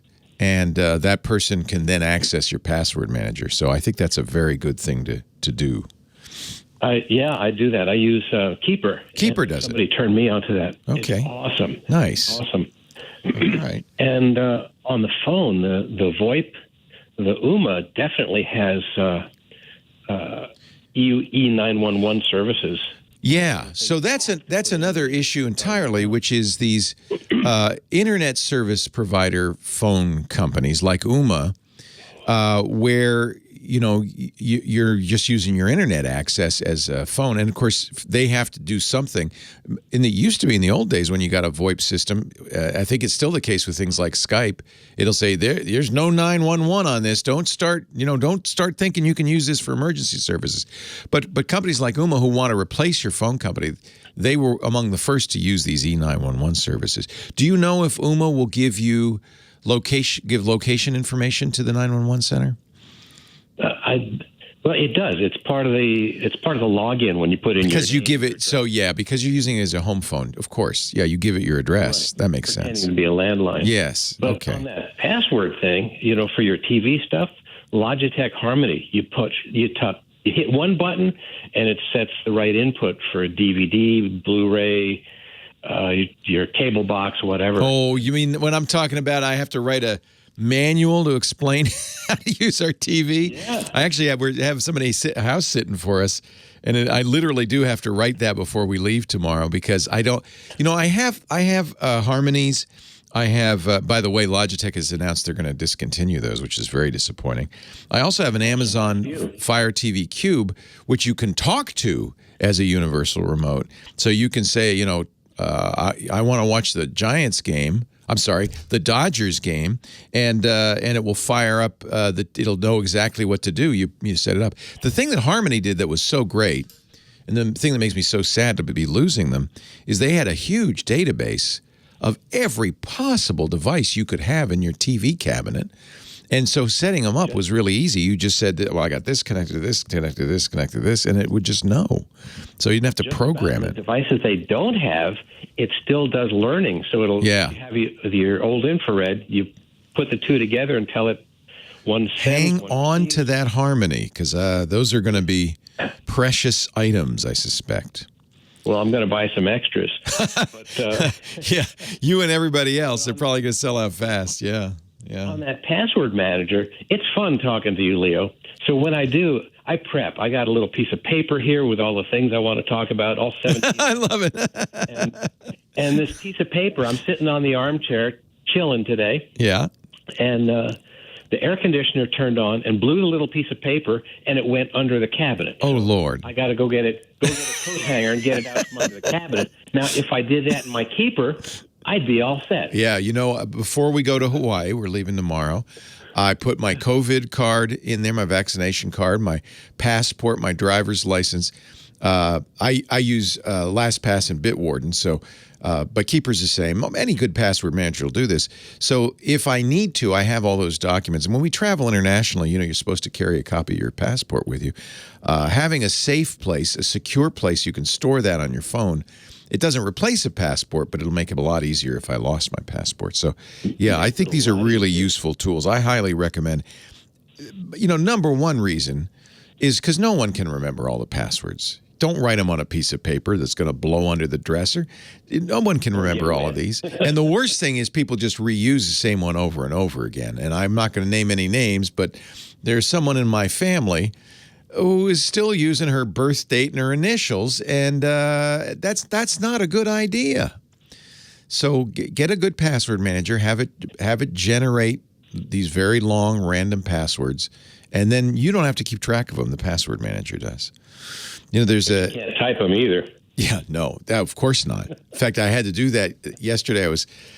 I hate this on some of these TV devices. This was on an Apple TV. We're just having a chat, aren't we? This is like we need a pickle barrel between you and me. And we could play some checkers. I yesterday was I sign up for Peacock, NBC's new thing. And normally when you go on an Apple TV and you want to log into something, they say, okay, now go to your computer and here's a code. You type it in the computer, you log in, and it sends it to the Apple TV. And for some reason, NBC hasn't figured this out. I had to manually enter my email and password, and I had one of those long Bitwarden generated. I make them as long as you can. I think this one was 30 or 40 characters. Uppercase Z, lowercase p, %. Good luck entering that with a remote control. Anyway. I was trying to log on to NBC, and I've tried several times. I finally got an email back, and they say you have to use a popular email address. Oh, good Lord. Come on. I only have an email address at popular email address. I don't think so. They mean like Gmail or Outlook.com or iCloud.com or popular. That's what I saw. I guess they're getting a lot of email address, illegitimate logins, but that's crazy. A popular email address. Sorry, I don't have one. I only have unpopular email addresses, and that's for good reason. I don't want a popular. Well, that's what I told them. I'm going to watch a popular TV channel. Yeah, well, the good news, Peacock isn't.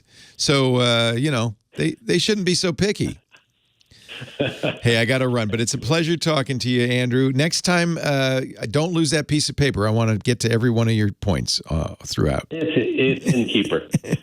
Have a great Put it all in Keeper. Thank you, Andrew. 8888 Ask Leo.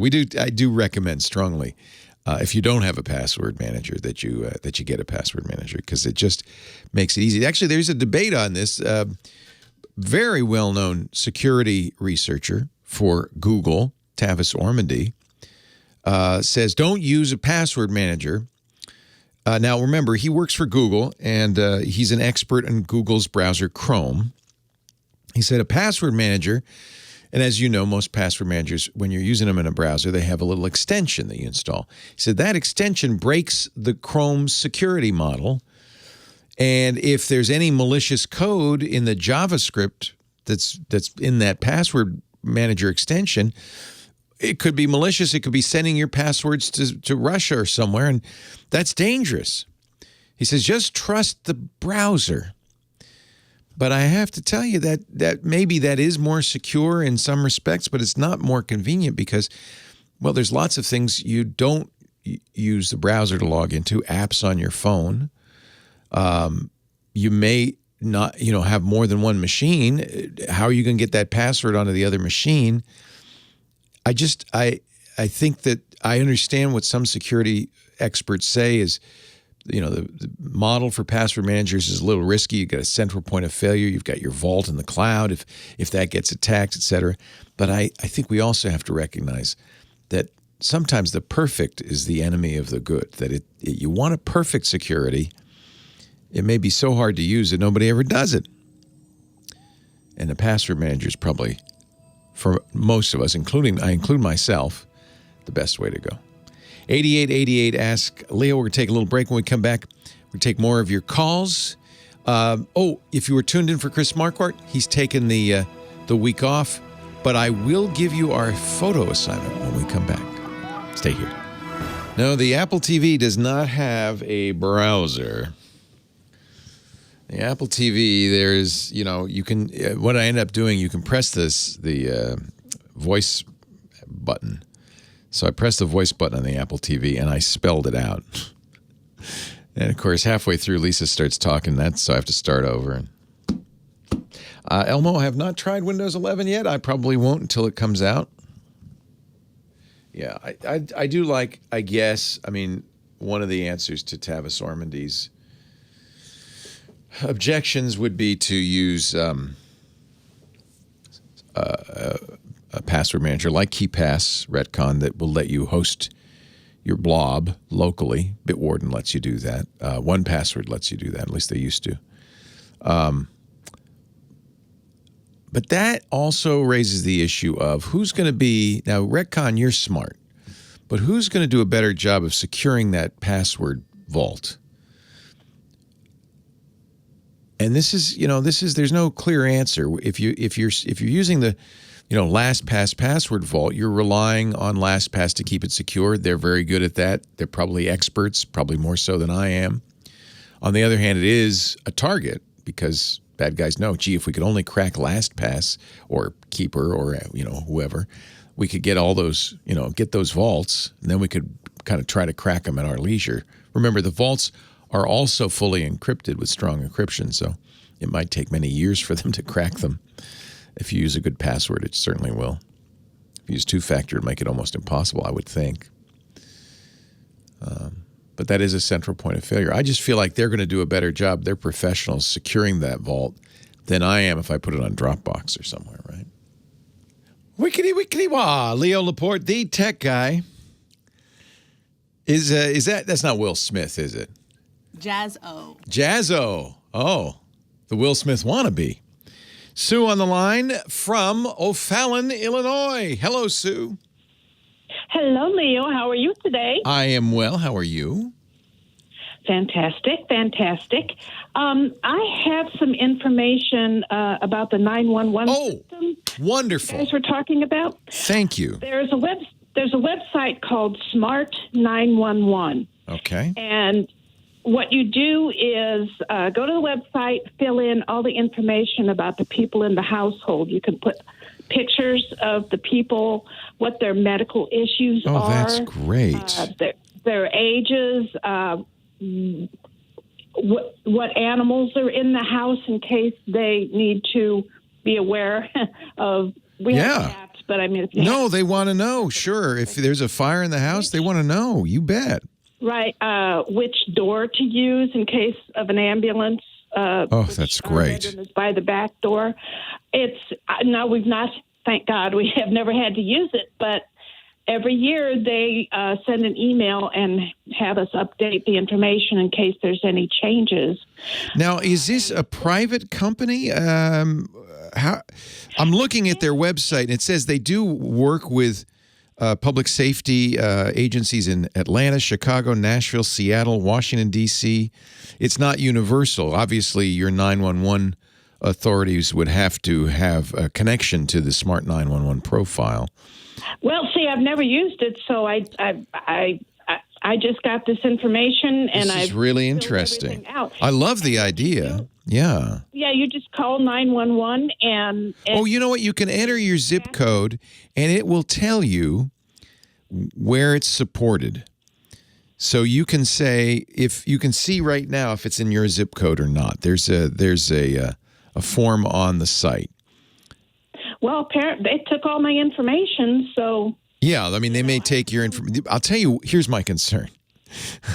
I want to know, it's free. I want to know how they make money on this. I certainly hope they're not taking that information and then selling it along to marketers, things like that. Because you're giving them a ton of information, aren't you?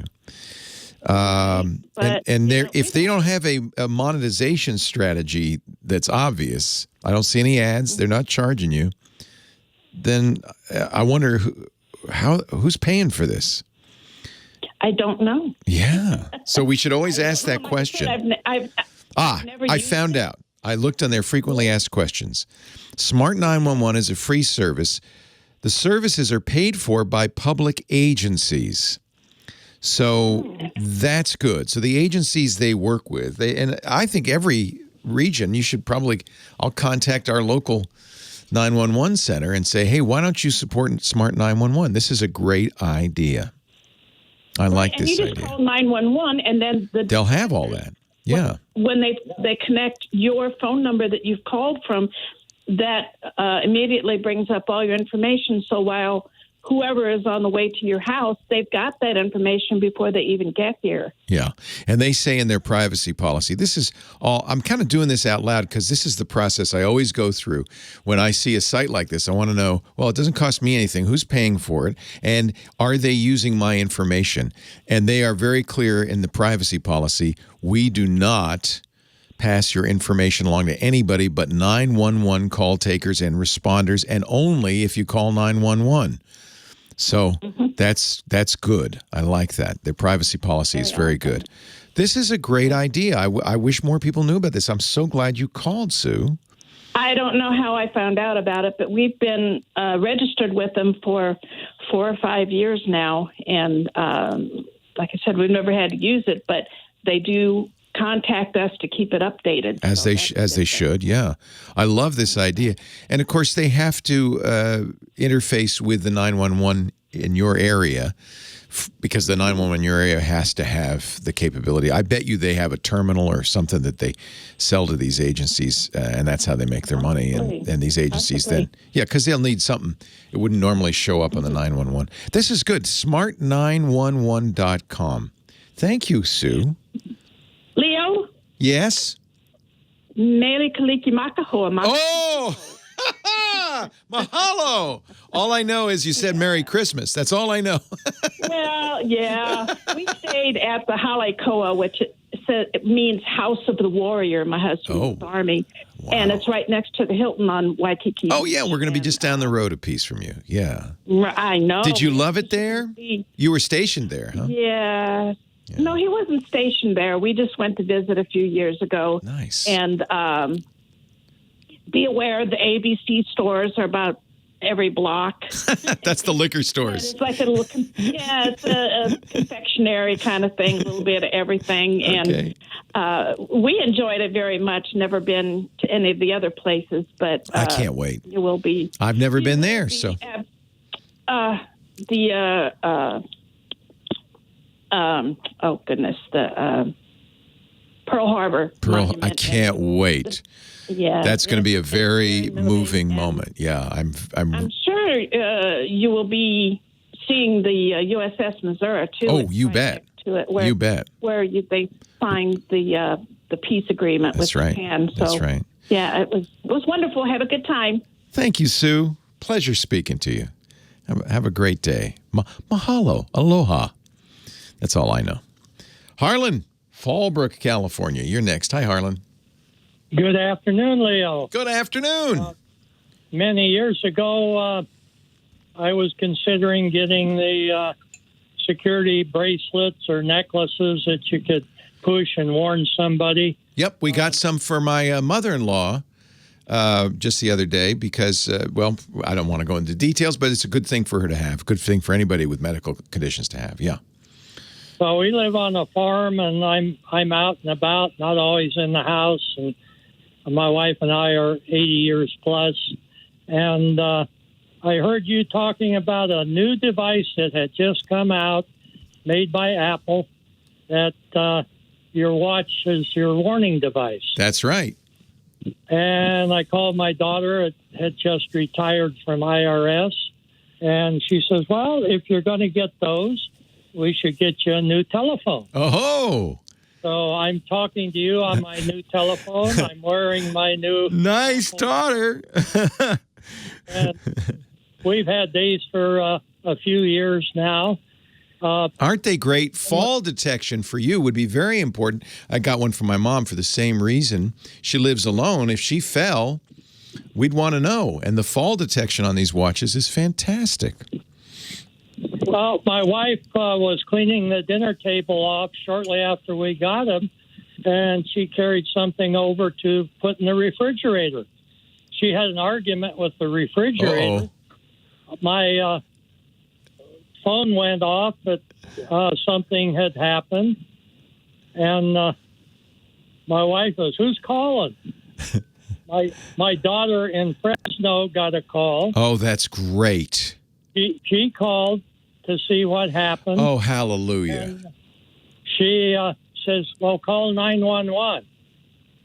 I says, why? She says, 911 has already been called. Oh, man. They called emergency services. It will do that. You know what, Harlan, this is exactly why I got one for my mom. I think what Apple has done with these watches is amazing. And when we come back, I'll tell you what they're about to do. Leo Laporte, the tech guy. Well, hey, how are you today? Leo Laporte here, the tech guy. Time to talk about computers, the internet, home theater, digital photography. We got your smartphones, we got your smart watches, we got all that jazz. 8888 Ask Leo is the phone number. If you want to talk high tech with me, I'd love to talk high tech with you. Got a few lines open. This would be a good time to call. 888-827-5536. Online right now, Chuck from Rochester Hills, Illinois. Hello, Chuck. Rochester Hills, Michigan. Michigan. I just misread it. It says Michigan, so okay. I apologize. Yeah.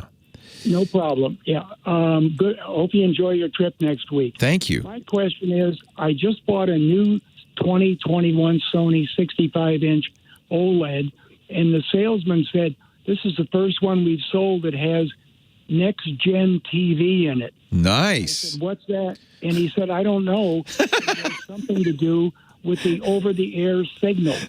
And I said, well, I know who to ask. Do you get an over-the-air signal? Do you have an antenna and all that? Yes, sir. Okay, so the technical name for it is ATSC 3.0. ATSC is the standard for over-the-air tuning TV. You know, that's what you're using now, but you're using ATSC 2. When broadcasters in your neck of the woods start doing ATSC 3 or next-gen TV, you'll get some additional features. They are now in Detroit, yeah. Excellent. So Detroit is your metro? So, yeah, I haven't seen it yet. I've talked to people about it. I talked to somebody at CES last year from Sinclair. They're moving to it. Yeah, it looks like 5 stations in the Motor City are doing it. Channel 7, Channel 4, Channel 62, which is WWJ, Channel 20, and Channel 2. Oh, well, you're getting a lot of them. So this will, give you HD for one thing. So that's nice. You'll get, they say, new voice plus dialogue enhancements, better video, and ultimately, I think they're trying to compete with internet streaming TV in terms of interactivity. But that's going to be a little tricksy because, you've got to have a computer near it or something like that. So, yeah, I think this is really interesting. And you're lucky because you live in Detroit. You have some stations you can try it with. Right. Yeah. Have you tried it? Have you turned it on? No, I haven't gotten it yet. I haven't gotten it installed yet. I bought it, during the prime time, and I actually went online and got the best price. And then I went to a local guy that I bought from before, and I said, I've got some good prices, but I would like to keep the money in the community. Good for you. Good price, even close. Good for you. He beat everybody. Nice. That's so good. So you got the best of both worlds. You got a great price. Yes, sir. You got the TV locally, so you supported your local merchant, and they're going to hand deliver it to you. Absolutely. So you're getting, by the way, one of the best, in fact, that probably is the best TV of 2021. That's a great picture. And you're going to be glad you have Next Gen built into it because you've got those broadcasters. Now, it's possible that some of their content will be broadcast in 4K. That's the TV can do 4K HDR. And, of course, many streamers are doing that. But up to now, the best broadcast could do was HD TV. So the problem is, of course, going to be that those local stations have to find that 4K content. But maybe when they play a movie back, they'll do it in 4K. They might even go out and get 4K cameras for their news shows, things like that. I haven't yet heard this Voice Plus they're talking about, but they said the voice will sound better. I'm going to guess it's probably something like Dolby. And the enhanced internet content it'll be great. So, but I think the most important thing about Next Gen TV, aka ATSC 3.0, is 4K video. And that your TV will take advantage of, 4K HDR. But you're probably going to end up, do you have a streaming box of any kind, Netflix or anything like that? Oh, I've got them all. Yeah. Yes, sir. You'll notice it more, most stuff now on Amazon Prime and Netflix and others. And actually, I think that Sony TV does the newest HDR Dolby Vision. So, for instance, Amazon Prime just released a movie called Tomorrow War, which is in Dolby Vision, one of the first to be broadcast in Dolby Vision. It should look amazing on that TV. Okay, well, I'll be calling back later about a sound bar or what I got to do about speakers. But first, I want to get it hooked up and running. Yeah. And I've got good Wi-Fi because I've got Orbi mesh and everything. Perfect. I usually run around 300. So. Oh, you're going to be you're in heaven now. What's the first thing you're going to watch? Probably. What's the Tom Cruise one about the coming out the aircraft carrier and all that? Oh, you got the Need for Speed. You're going to watch Top Gun. That's right. That'll be awesome. Yeah. You know what? That is something you're going to want a good sound system for. And certainly a sound bar would be a good thing. The Sony has decent speakers. They're actually buck the trend a little bit. Most TVs these days have the minimum speakers that they can put in there. Right. But ultimately, almost always, you're going to want to get a system that has multi-channels and so forth. You want a center channel, left-right stereo, a subwoofer, maybe even some surrounds. And Top Gun will sound fantastic. Yeah. Yeah. Yeah, when that jet takes off, it'll go left to right, right over your head. It'll be amazing. Hey, enjoy the new TV, Chuck. Thank you, sir. You've gone next gen. ATSC 3.0. It's really, it's tough for broadcasters because what do you think the future of television is? It's probably not over the air, right? It's probably over the internet. Sometimes they call it OTA, over the air, versus OTT, over the top. Over the top of internet is what they mean. And that's things like Netflix, Amazon Prime, your movies that you buy on iTunes and things like that. Or, even the free streaming services or cable services. But I do think that the best deal in television right now is over the air because you don't pay for it. Those broadcasters give it to you for free. So if you've got a good antenna and a good TV that can handle that, and man, I think the idea of 4K over the air, that's the best quality you're going to get. It's the least compressed. Streamers have to compress it a lot to get it over the bandwidth. I think that there's a pretty compelling argument if you live near a city that's doing a next-gen TV to get a next-gen TV receiver and start watching it. It should look pretty good. The best deal in high def and ultra high def. Tech Guy Podcast brought to you today by my good friends in St. Louis, the folks at Worldwide Technology. I think I am a huge WWT fan. Lisa and I went out there last March, our last trip before this next one. WWT, Worldwide Technology, and Cisco are at the forefront of innovation, working with clients all over the world to transform their businesses and strengthen their resilience. If you're partners with WWT this last year, we know it's been tough for everybody, but I bet you're thanking your lucky stars you got WWT on your side. At the heart of Worldwide Technology, their ATC, their Advanced Technology Center. That's what Lisa and I went out to visit. Wow. I've never seen anything like it. A research and testing lab that brings together technologies from leading OEMs, more than $500 million of equipment in the lab, from all the big guys. And a lot of the little, movers and shakers, the innovators as well. Rack upon rack. It's spread out. It started in one building 10 years ago. I think they're in 3 or 4 buildings now. We saw a lot. And every engineer I talked to at the ATC, I said, you must love your job. They said, yeah, we get to play with all the latest stuff. But that's what they do. They use the ATC to create proofs of concept for customers, to test out integrations, just to get to know these products so that they can consult you when you're buying new enterprise technology. But here's the best part about the ATC. Lab as a service. You can test out products and solutions before you go to market.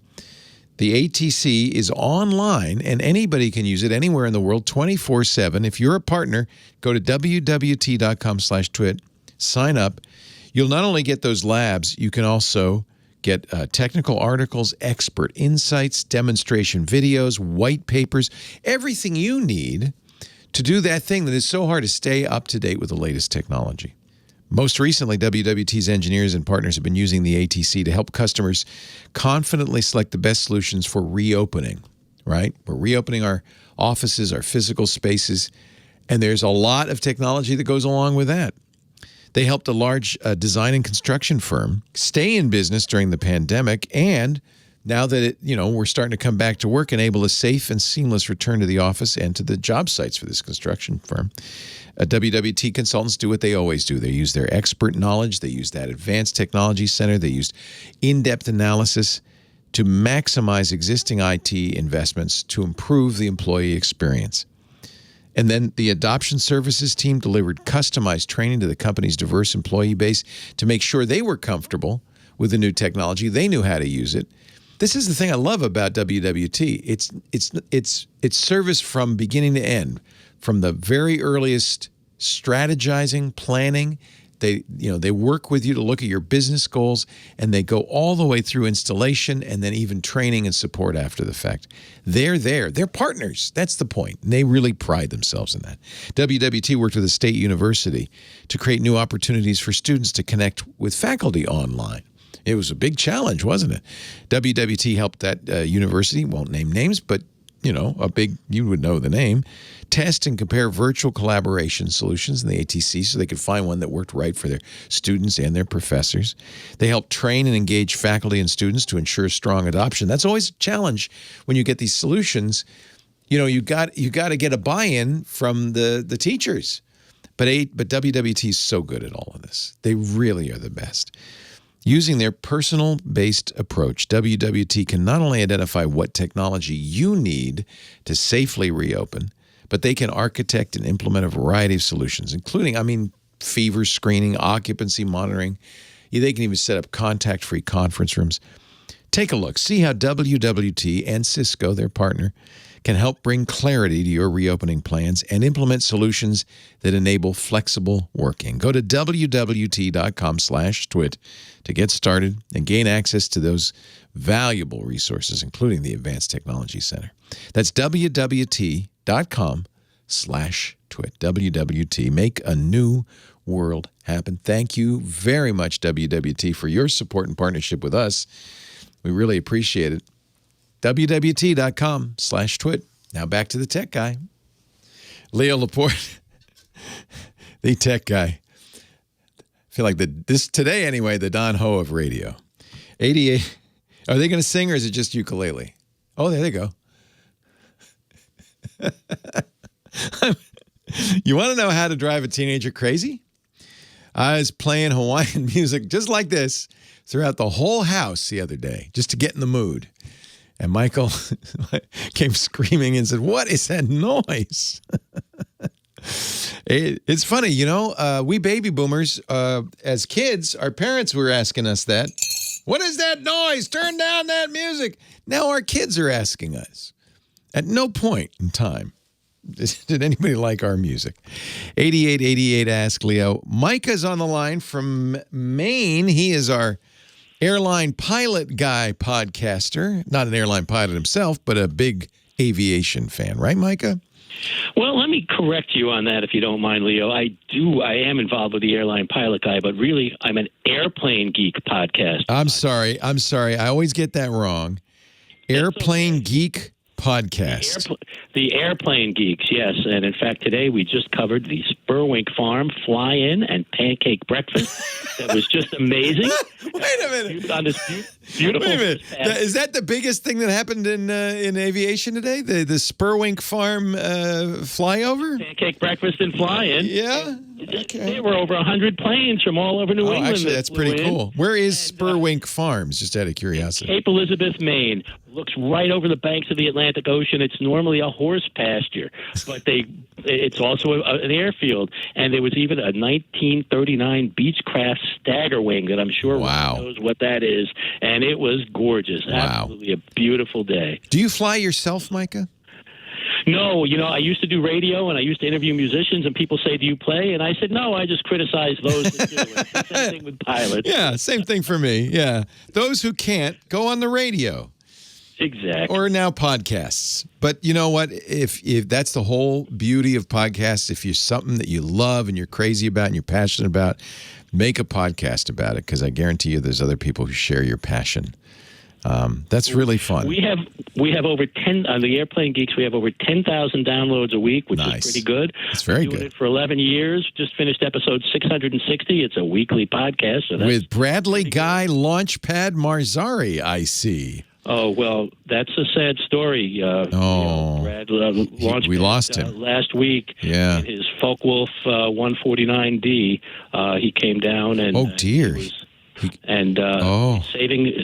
keeping himself from crashing into a bunch of houses and killing other people. He brought himself down, and unfortunately, he's a hero. Survive. He's a hero. He really is. And if you listen to last week's podcast, episode 660, I do a tribute to him that really talks about two stories about him that show what a hero he is. Wow. How it affected us. He flew a Focke-Wulf FWP 149D. Beautiful Is that a German World War II? That particular one was a trainer that was made by Piaggio. And if you go to the Wikipedia page and you look up that aircraft and you go to the fourth one down, that's his aircraft. Wow. It says Canadian Civil Service, but that's his. And nice. He loved that airplane. What a loss. Well, I'm sorry. I know he was a contributor on the podcast, so that's tragic. And a very, very good friend. Oh, I'm so sorry to hear that, Micah. Thank you. Condolences. But, I had a question for Rod. I don't know if we can get him on or not. We can. Rod is going to magically appear.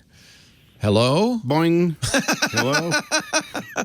Boing. Rod normally joins. Well, he will join us about 10 minutes to talk about space. But go ahead. Ask your question, Micah. Well, Rod, I've been listening to the show, and like you and like Leo, it's like these suborbital flights. Okay, they're kind of fun, but what Richard Branson did today, okay, that's really neat. It's he was a passenger on an airplane that didn't quite go suborbital, but okay. And then Jeff Bezos is going up in the Orion, and that's more of a rocket, and that's a suborbital flight like Alan Shepard and Gus Grissom did, and that's terrific. And he's also bringing Wally Funk, which I think is really neat. So that was a brilliant PR move, man. Yeah, brilliant PR. So Jeff Bezos is no fool. He wins the PR battle between the billionaires, by the way. So he does an Instagram of him asking his brother to go. And his brother was genuinely like, what? Yes.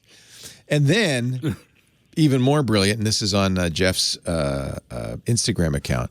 I don't know if it's the Blue Origin Instagram account or Jeff's personal account. I think it's his personal account. He asks the oldest person to ever go into space. Previous was John Glenn, who was, I think, 77 when he went up. Right. Wally Funk, who is, and this is the fascinating part of the story, besides being an FAA inspector and a pilot herself, she was one of the Mercury 13, the original 13 women who were selected for the Mercury program but never got to fly. Not quite accepted. You got to be a little careful with that. Oh, yeah. okay. That's the story. They now were invited.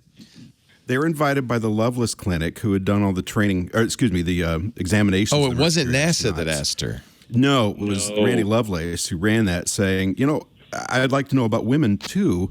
And once they passed, and in some cases with better scores than the men, to be fair, there was some agitation to try and get them considered, but NASA, famously, President Johnson had scrawled, or then Vice President Johnson had scrawled on a note that was asking for them to be admitted to the Mercury program, said, let's stop this now, in big scroll text. So NASA said, no, they're not test pilots, and they retorted, you won't let us be test pilots, and they said, yeah, but you're not test pilots. So, yeah, they weren't actually part of that program. It was a private program. Okay, that's interesting. Yeah, well, it was through the government contract, but yeah. So I'm sure Micah was going to say the same thing. Right. Exactly. And if you want to find out about her, we just had her biographer on the show. Just look up Wally Funk on the Airplane Geeks website, and you can hear a whole hour and a half interview about her, which is very interesting. She's a character. The video that Jeff Bezos posted, she was just a hoot, a pistol, in her 80s now. But boy, she's got energy. And he asks her, what are you going to do when we land? And she says, I'm going to jump. I can't remember exactly what she said, but it was great. I admire the heck out of her. So that's a good move, I think. But it isn't exactly it isn't exactly going in orbit. It's not exactly going to the space station. It's not exactly going to the moon. It's just going up and down. But it is big that commercial enterprise has done it. Yes, sir. If I can. Alan Shepard, Gus Grissom, they went suborbital. They got their astronauts' wings. They're all talking about giving Jeff Bezos and Wally Funk astronaut wings.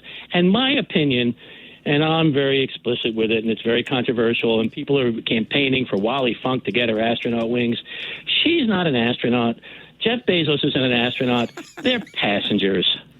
Oh, that's interesting. And it gets even more complicated. Oh, yeah. So thank you. So it gets even more complicated because Bezos is going up over 62 miles, which, as you know, is the Kármán line, and that's officially space, internationally recognized. If you are a Air Force pilot and you go over 50 miles high, you get something called your astronaut wings. Right, and that dates back to the X-15 program. So the Air Force and the FAA and NASA say it's 50 miles, and everybody else on the planet says, no, it's 62 or 100 kilometers. So, there's that technical definition. But beyond that, when people are paying money to take these flights, And maybe, especially in suborbital, there was an experiment done on today's flight, how do plants respond to zero gravity? Well, we know that already because we've done the space station. Yeah, and it wasn't that long either. Yeah, so it's like, okay, there's a little science there, but are they astronauts? Are they citizen astronauts? Are they space tourists? And you're going to see a lot of fighting. And by the way, they got their astronaut wings this morning when they came back from Chris Hadfield. Yes. From Commander Hadfield. Well, yeah. Okay. Thank you, Micah. We'll get Rod Pyle on next. Let me see if I can play this.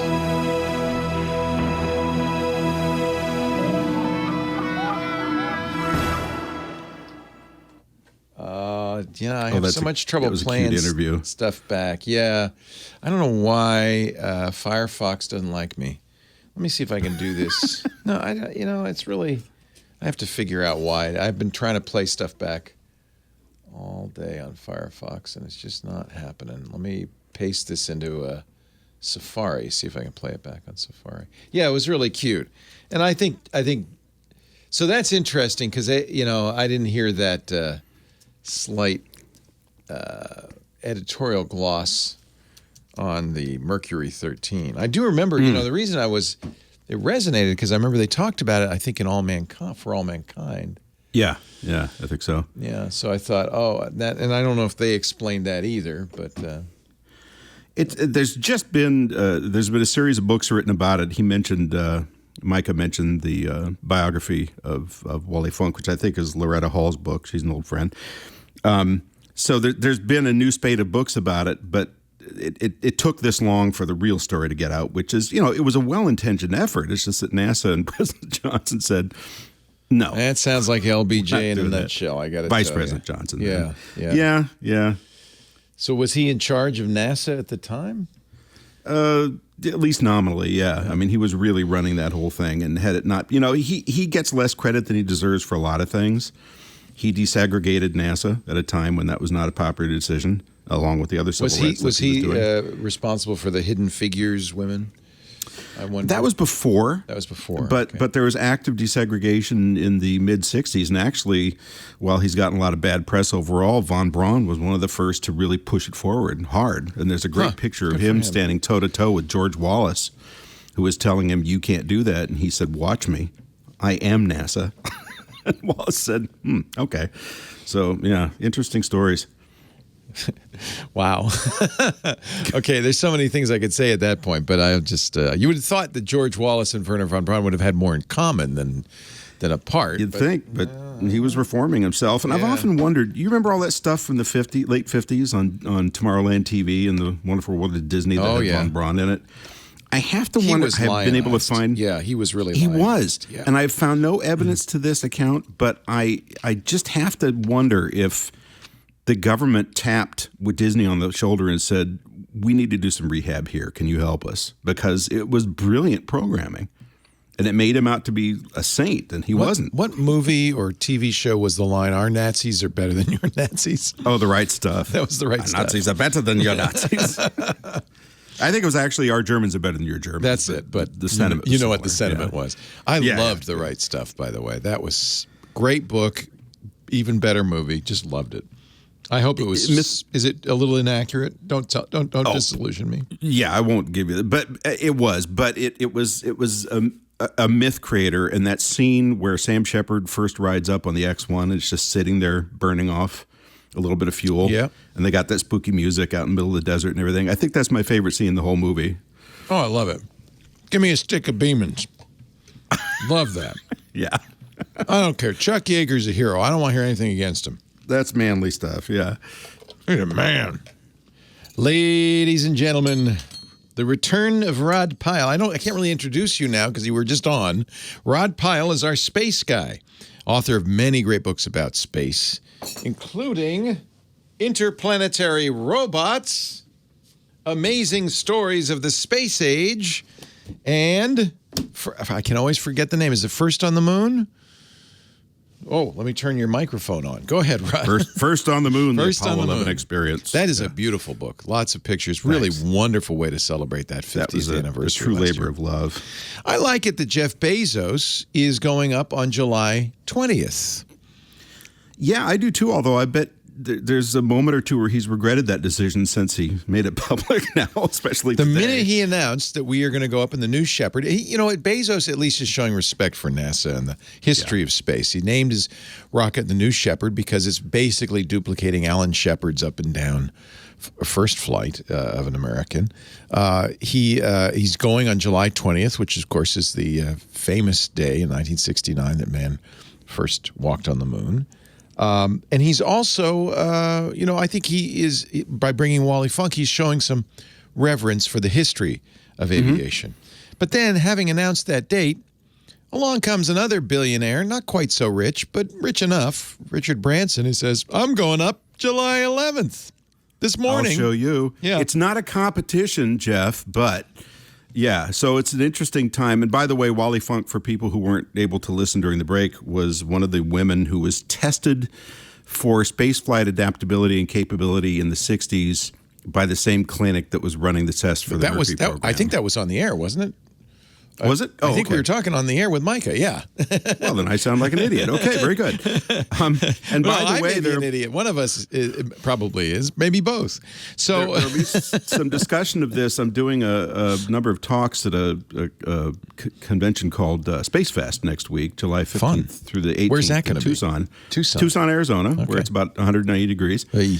Got a talk called The History of Tomorrow, all about sci-fi predicting spaceflight. But they have an Apollo panel there, which is one of the reasons we all go, because this is a chance to see those people while they're still with us, and they're willing to go. So if anybody gets a chance, it's called Space Fest. Just look it up on the web, and it's a neat thing. Will there be some Apollo astronauts there for that? Yeah, Walt Cunningham from Apollo 7, Charlie Duke from Apollo 16, Jerry Griffin, who was a mission controller, flight director rather, and a bunch of other people, including Dee O'Hara, who was the nurse from the Mercury Days Forward. Wow. The private nurse for the astronauts, who's just an amazing person to talk to. She is the sweetest person I've ever met. I love this stuff.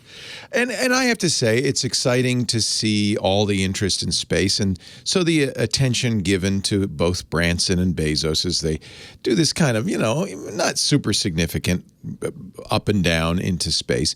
I guess the main reason it's significant is that this is a commercial venture and is the beginning, I guess, of space tourism. Virgin Galactic plans to offer these up-down flights into the edge of the atmosphere for $250,000. Yeah, probably they'll both be in that price range is the guess at this point. Blue Origin will do that, and we're hoping. Okay, good. But I think what's significant is that, in a more philosophical level, it opens it up for the common person of means. So if I mortgage my house, right? Common person, $250,000. Okay, sure, whatever. But the more they do this, the more it becomes a matter, as we talked before, of land it, hose out the ashtrays, brush off the windshield, and off you go again, and load up the TV dinners. Now, let me ask you though. Yeah. One of the things people have kind of mentioned is that maybe this is the future of air travel. Like you could, instead of just going up and landing again in Truth and Consequences, New Mexico, you could go up from, let's say, Travis Air Force Base and land in Newark. Is that possible? Or Shanghai. Shanghai. I mean, this is exactly what Elon Musk is planning with Starship. It's not just for space travel. It's also for point-to-point on the Earth, where you're talking about, what is it, New York to Shanghai in less than an hour. What? See, that would be cool. And he's saying he thinks he can do this for the price of a first-class ticket eventually. So it's going to be very difficult to sell a flight for $250,000 when I can pay $8,000 or $10,000 or $15,000 and get the same view, and I get to land in China or wherever I'm going to go and spend my time there. So, but I have to give it to Bezos and Branson both for the fact that they're commercializing this, which is what's been so hard about it, because they don't have, of course, the resources the government did 60 years ago.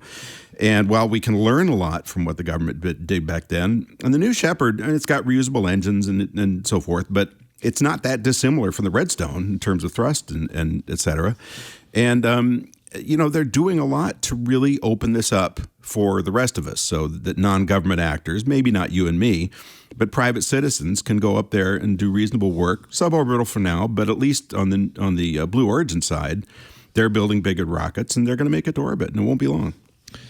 So it's just one more step in the direction of kind of commercial space and things like that. I think it's exciting. I think we live in interesting times. I think, as you pointed out, this is a lot like the Mercury program, and I think there will be steps very soon that'll be like the Gemini program, and we're already seeing that and more with the Crew Dragon. And then eventually, perhaps Branson will be able to raise enough money to make a spacecraft that goes up in orbit. We'll see. Amazing. I don't even know if that's a goal, but it really does open things up. And when you start looking at the investment potential, it'll be interesting to see how much space tourism there really is, because it'll always be a limited pool. It's still kind of an elite market. When he says the same price as a first class ticket, I think he's thinking more like $20,000 than he's thinking $5,000 or less, right? I mean, it's still going to be. Yeah, I guess. Yeah. Is it dangerous? Yes. Yes. I mean, that's why it's taken so long. So Branson, just want to be clear on this. Branson bought the Scaled Composites back in 2004, which was Burt Rutan's company that won the Ansari X Prize with that same general design. Figured he'd be offering passenger flights by 2008, and here we are, 2021. Yeah. And they're still testing. Now, this was a good test today, but they've got a few more tests to do before they go commercial. So even when you know what's coming, even when you know what's gone before, even when you can pull on technology that the U.S. and Soviet Union designed in the 50s and 60s, it's really hard, still hard to do it safely. Yeah. And these are passengers. They're not astronauts. They're not space warriors. Yeah. So you got to be really careful. And I hope there are no accidents in the next 10 years, because that's going to really test it. I also have to say I have a lot of respect for Elon Musk, who could, one-up these other billionaires by saying, well, okay, I'm going to go knock on the door of the space station, but didn't, and still makes a lot of progress going forward. I feel like what he's doing with SpaceX is, of all of the three, the most advanced and the most interesting. Yes or no? It is, and interestingly, he showed up at I thought that was Branson's classy. launch this he morning. Went all, that was and a class act. Not easy to get to Truth or Consequences, New Mexico, I might add. Right. So that's I'm sure he had a private jet fly him there, but I'm sure it was they only had pretzels and cold tea, so it probably was a hardship. But I think that's very respectful that he did that. Yeah. And meanwhile, Jeff Bezos is tweeting little snarky comments about how, that's not space. It's not real space. You're not going 12 into miles space. Higher. Now, if Elon had showed up in a starship, that would have been. That would have put an end to the whole conversation. Mind if I land my rocket ship here? I could just. Well, it's a spaceport. Why not? Yeah, you call it a spaceport. Let's see. Let's prove it. Let's see. It is. Yes. Go ahead. You got about a half minute left. Half minute. Okay, I'll save it for next week. We got a great story with trying to save Hubble here, but Hubble. Yes, the space telescope. Been in trouble for a couple of weeks, and apparently they're tracking it back from the master computers, which are in tandem. Back to power supplies and so forth, basic I/O units. Just like your PC at home. Well, you just did that last week. I know. With the power supply. Replace the power supply. It's just not as easy when it's in orbit. That's the 350 miles up is the tough one. It's a long 350 miles too. Mr. Rod Pyle, author Space 2.0, space.nss.org. Thank you. And enjoy Hawaii, please. Thank you. I will wear this shirt. Okay. Yes, your Wi-Fi sucks. Next question. I had to stop and try and remember if sucks was You're so funny. FCC approved phrase. I don't. When I mentioned this on the air yesterday, I think I said stinks. Just to be on this. I don't want to offend anybody. It's not one of the 7 words, but it's still a finger shaker, right? It's a good. It's a useful, effective, but slightly vulgar word. How about that? Okay. How about I'll that? Take that. Well, that describes me pretty much to a T, actually, now that you mention it. Somebody in the chat room says, Rod specializes in shirts that say what Leo is really thinking. Oh, just wait. Oh, if we're going there, I got a whole bunch of them coming. Sometimes if you watch the video as somebody's asking a question, I'll go, I'll put a face palm. That Patrick Stewart face palm, right? But I never let on, because... Yeah, everybody deserves respect, except for the thousands of us that are watching. Going, he did it again. So, are you going to the Hilo side? I forget. We are not. I wish we were going to the Big Island. We're going to Oahu. Oh, that's right. We're going to Waikiki. You're going to discover Waikiki Beach. Discover where the ABC stores are about 8 feet apart and the Starbucks Somebody are else twice said on a lot. Yeah, Somebody else it's amazing. said that. There's ABC and they all stores sell there? the same thing. That's so strange. Well, So there's a it's lot of people. macadamia nuts and suntan lotion. I have straw mats. I have never been, and it's part of your Hawaii experience. I've been to Maui twice. I've been to Kauai, and so it's part of your Hawaii. I want to see Pearl and the Missouri and. Well, and it's a fascinating place in its own right in what's left of the kind of history of early Oahu, like the Royal Hawaiian, although it's got kind of a crummy-looking mall stuck right in front of it. I really wanted to go to the luau, the Royal Hawaiian. They're booked through October. Oh, really? Yeah, you can't. What about the Hilton Village? No, because some of the luau's are still closed because of COVID. The rest of them are just booked solid. So that's I think the real sort of breakthrough moment for me was lying on the beach in the afternoon, and suddenly the sun's setting at like 3:15, and I'm thinking, what the hell? And I realized it's all the hotels are so tall that they create this artificial light break. Oh my God! And it gets dark early, and you think that's really weird. Oh, I didn't even but it's think still of beautiful. that. Yeah. And We're then, at the end of Waikiki. We're almost to Diamond Head, so I think it will be. I hope it will be a little less traveled. I don't know. It's a lot less tacky over there. Let's put it that way. I'm expecting full tack.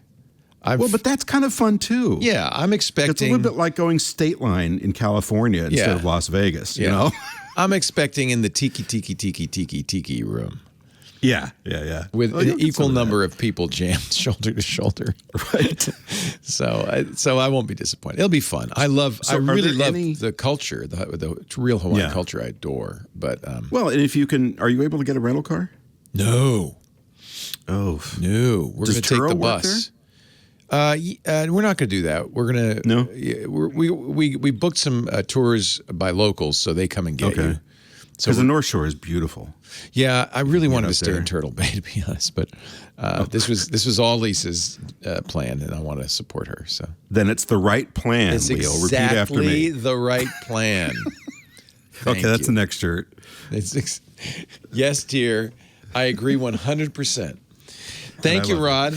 Okay, take care. Take care. Bye-bye. Bye-bye.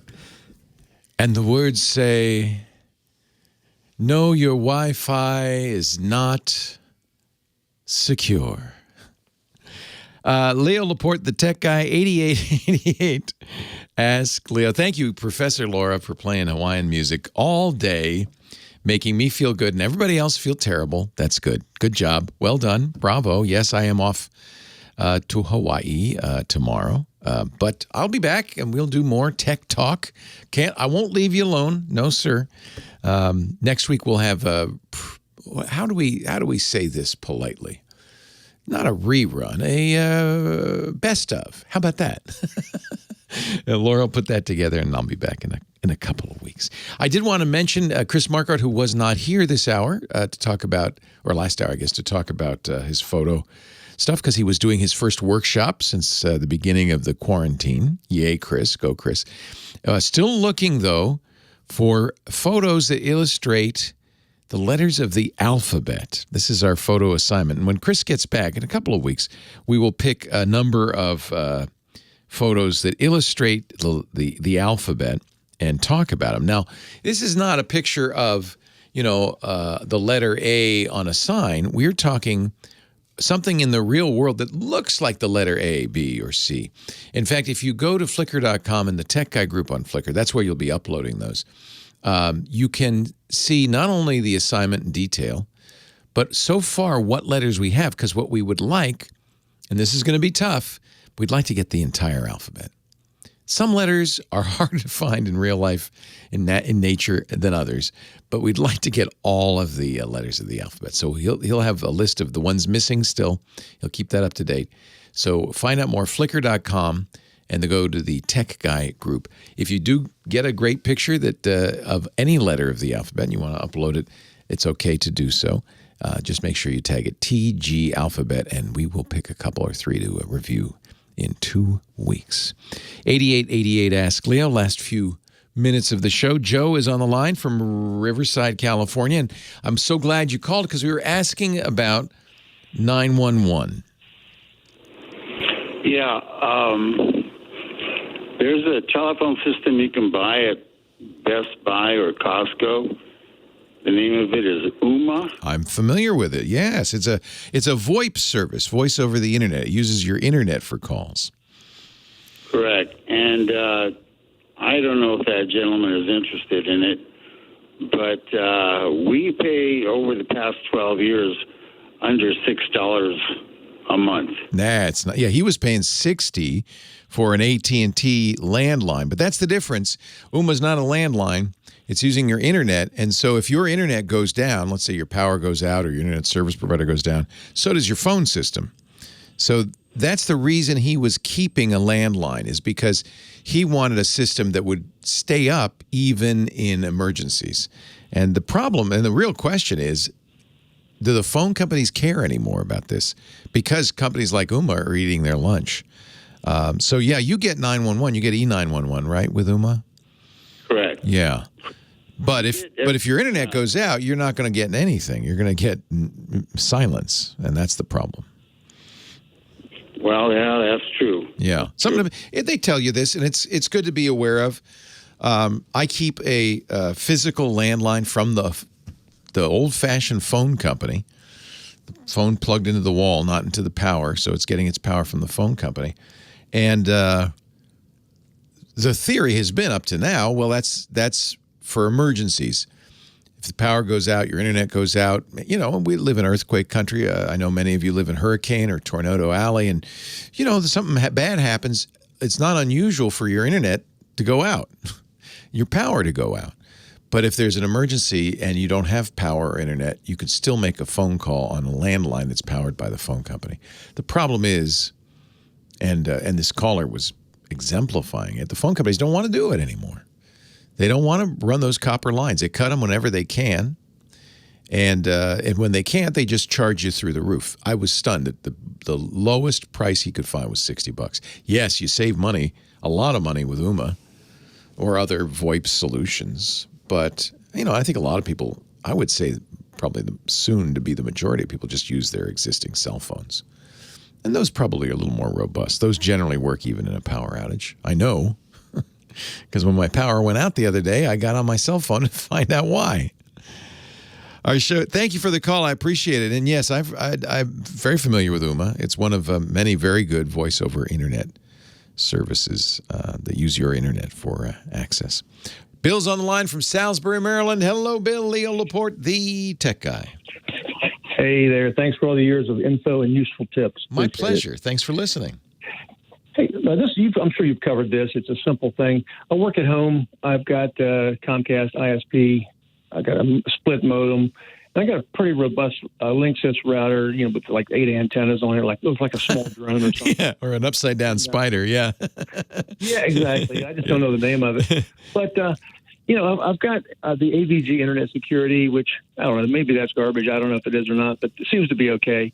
And I noticed on the network watcher, a couple of little things shot up off the toolbar in the last month, and they may be benign. One of them is like Texas Instruments, you know, on the list of my network, you know, and I can't think of anything. That's probably your neighbors, but I have to say these days, everything does Wi-Fi. So my TiVo, I see when I open up my Wi-Fi, I see my TiVo on there. You probably have a device that has a Texas Instruments chip. Maybe it's one of those smart home devices or some other IoT device that is using Wi-Fi. It is actually doing a little broadcast network.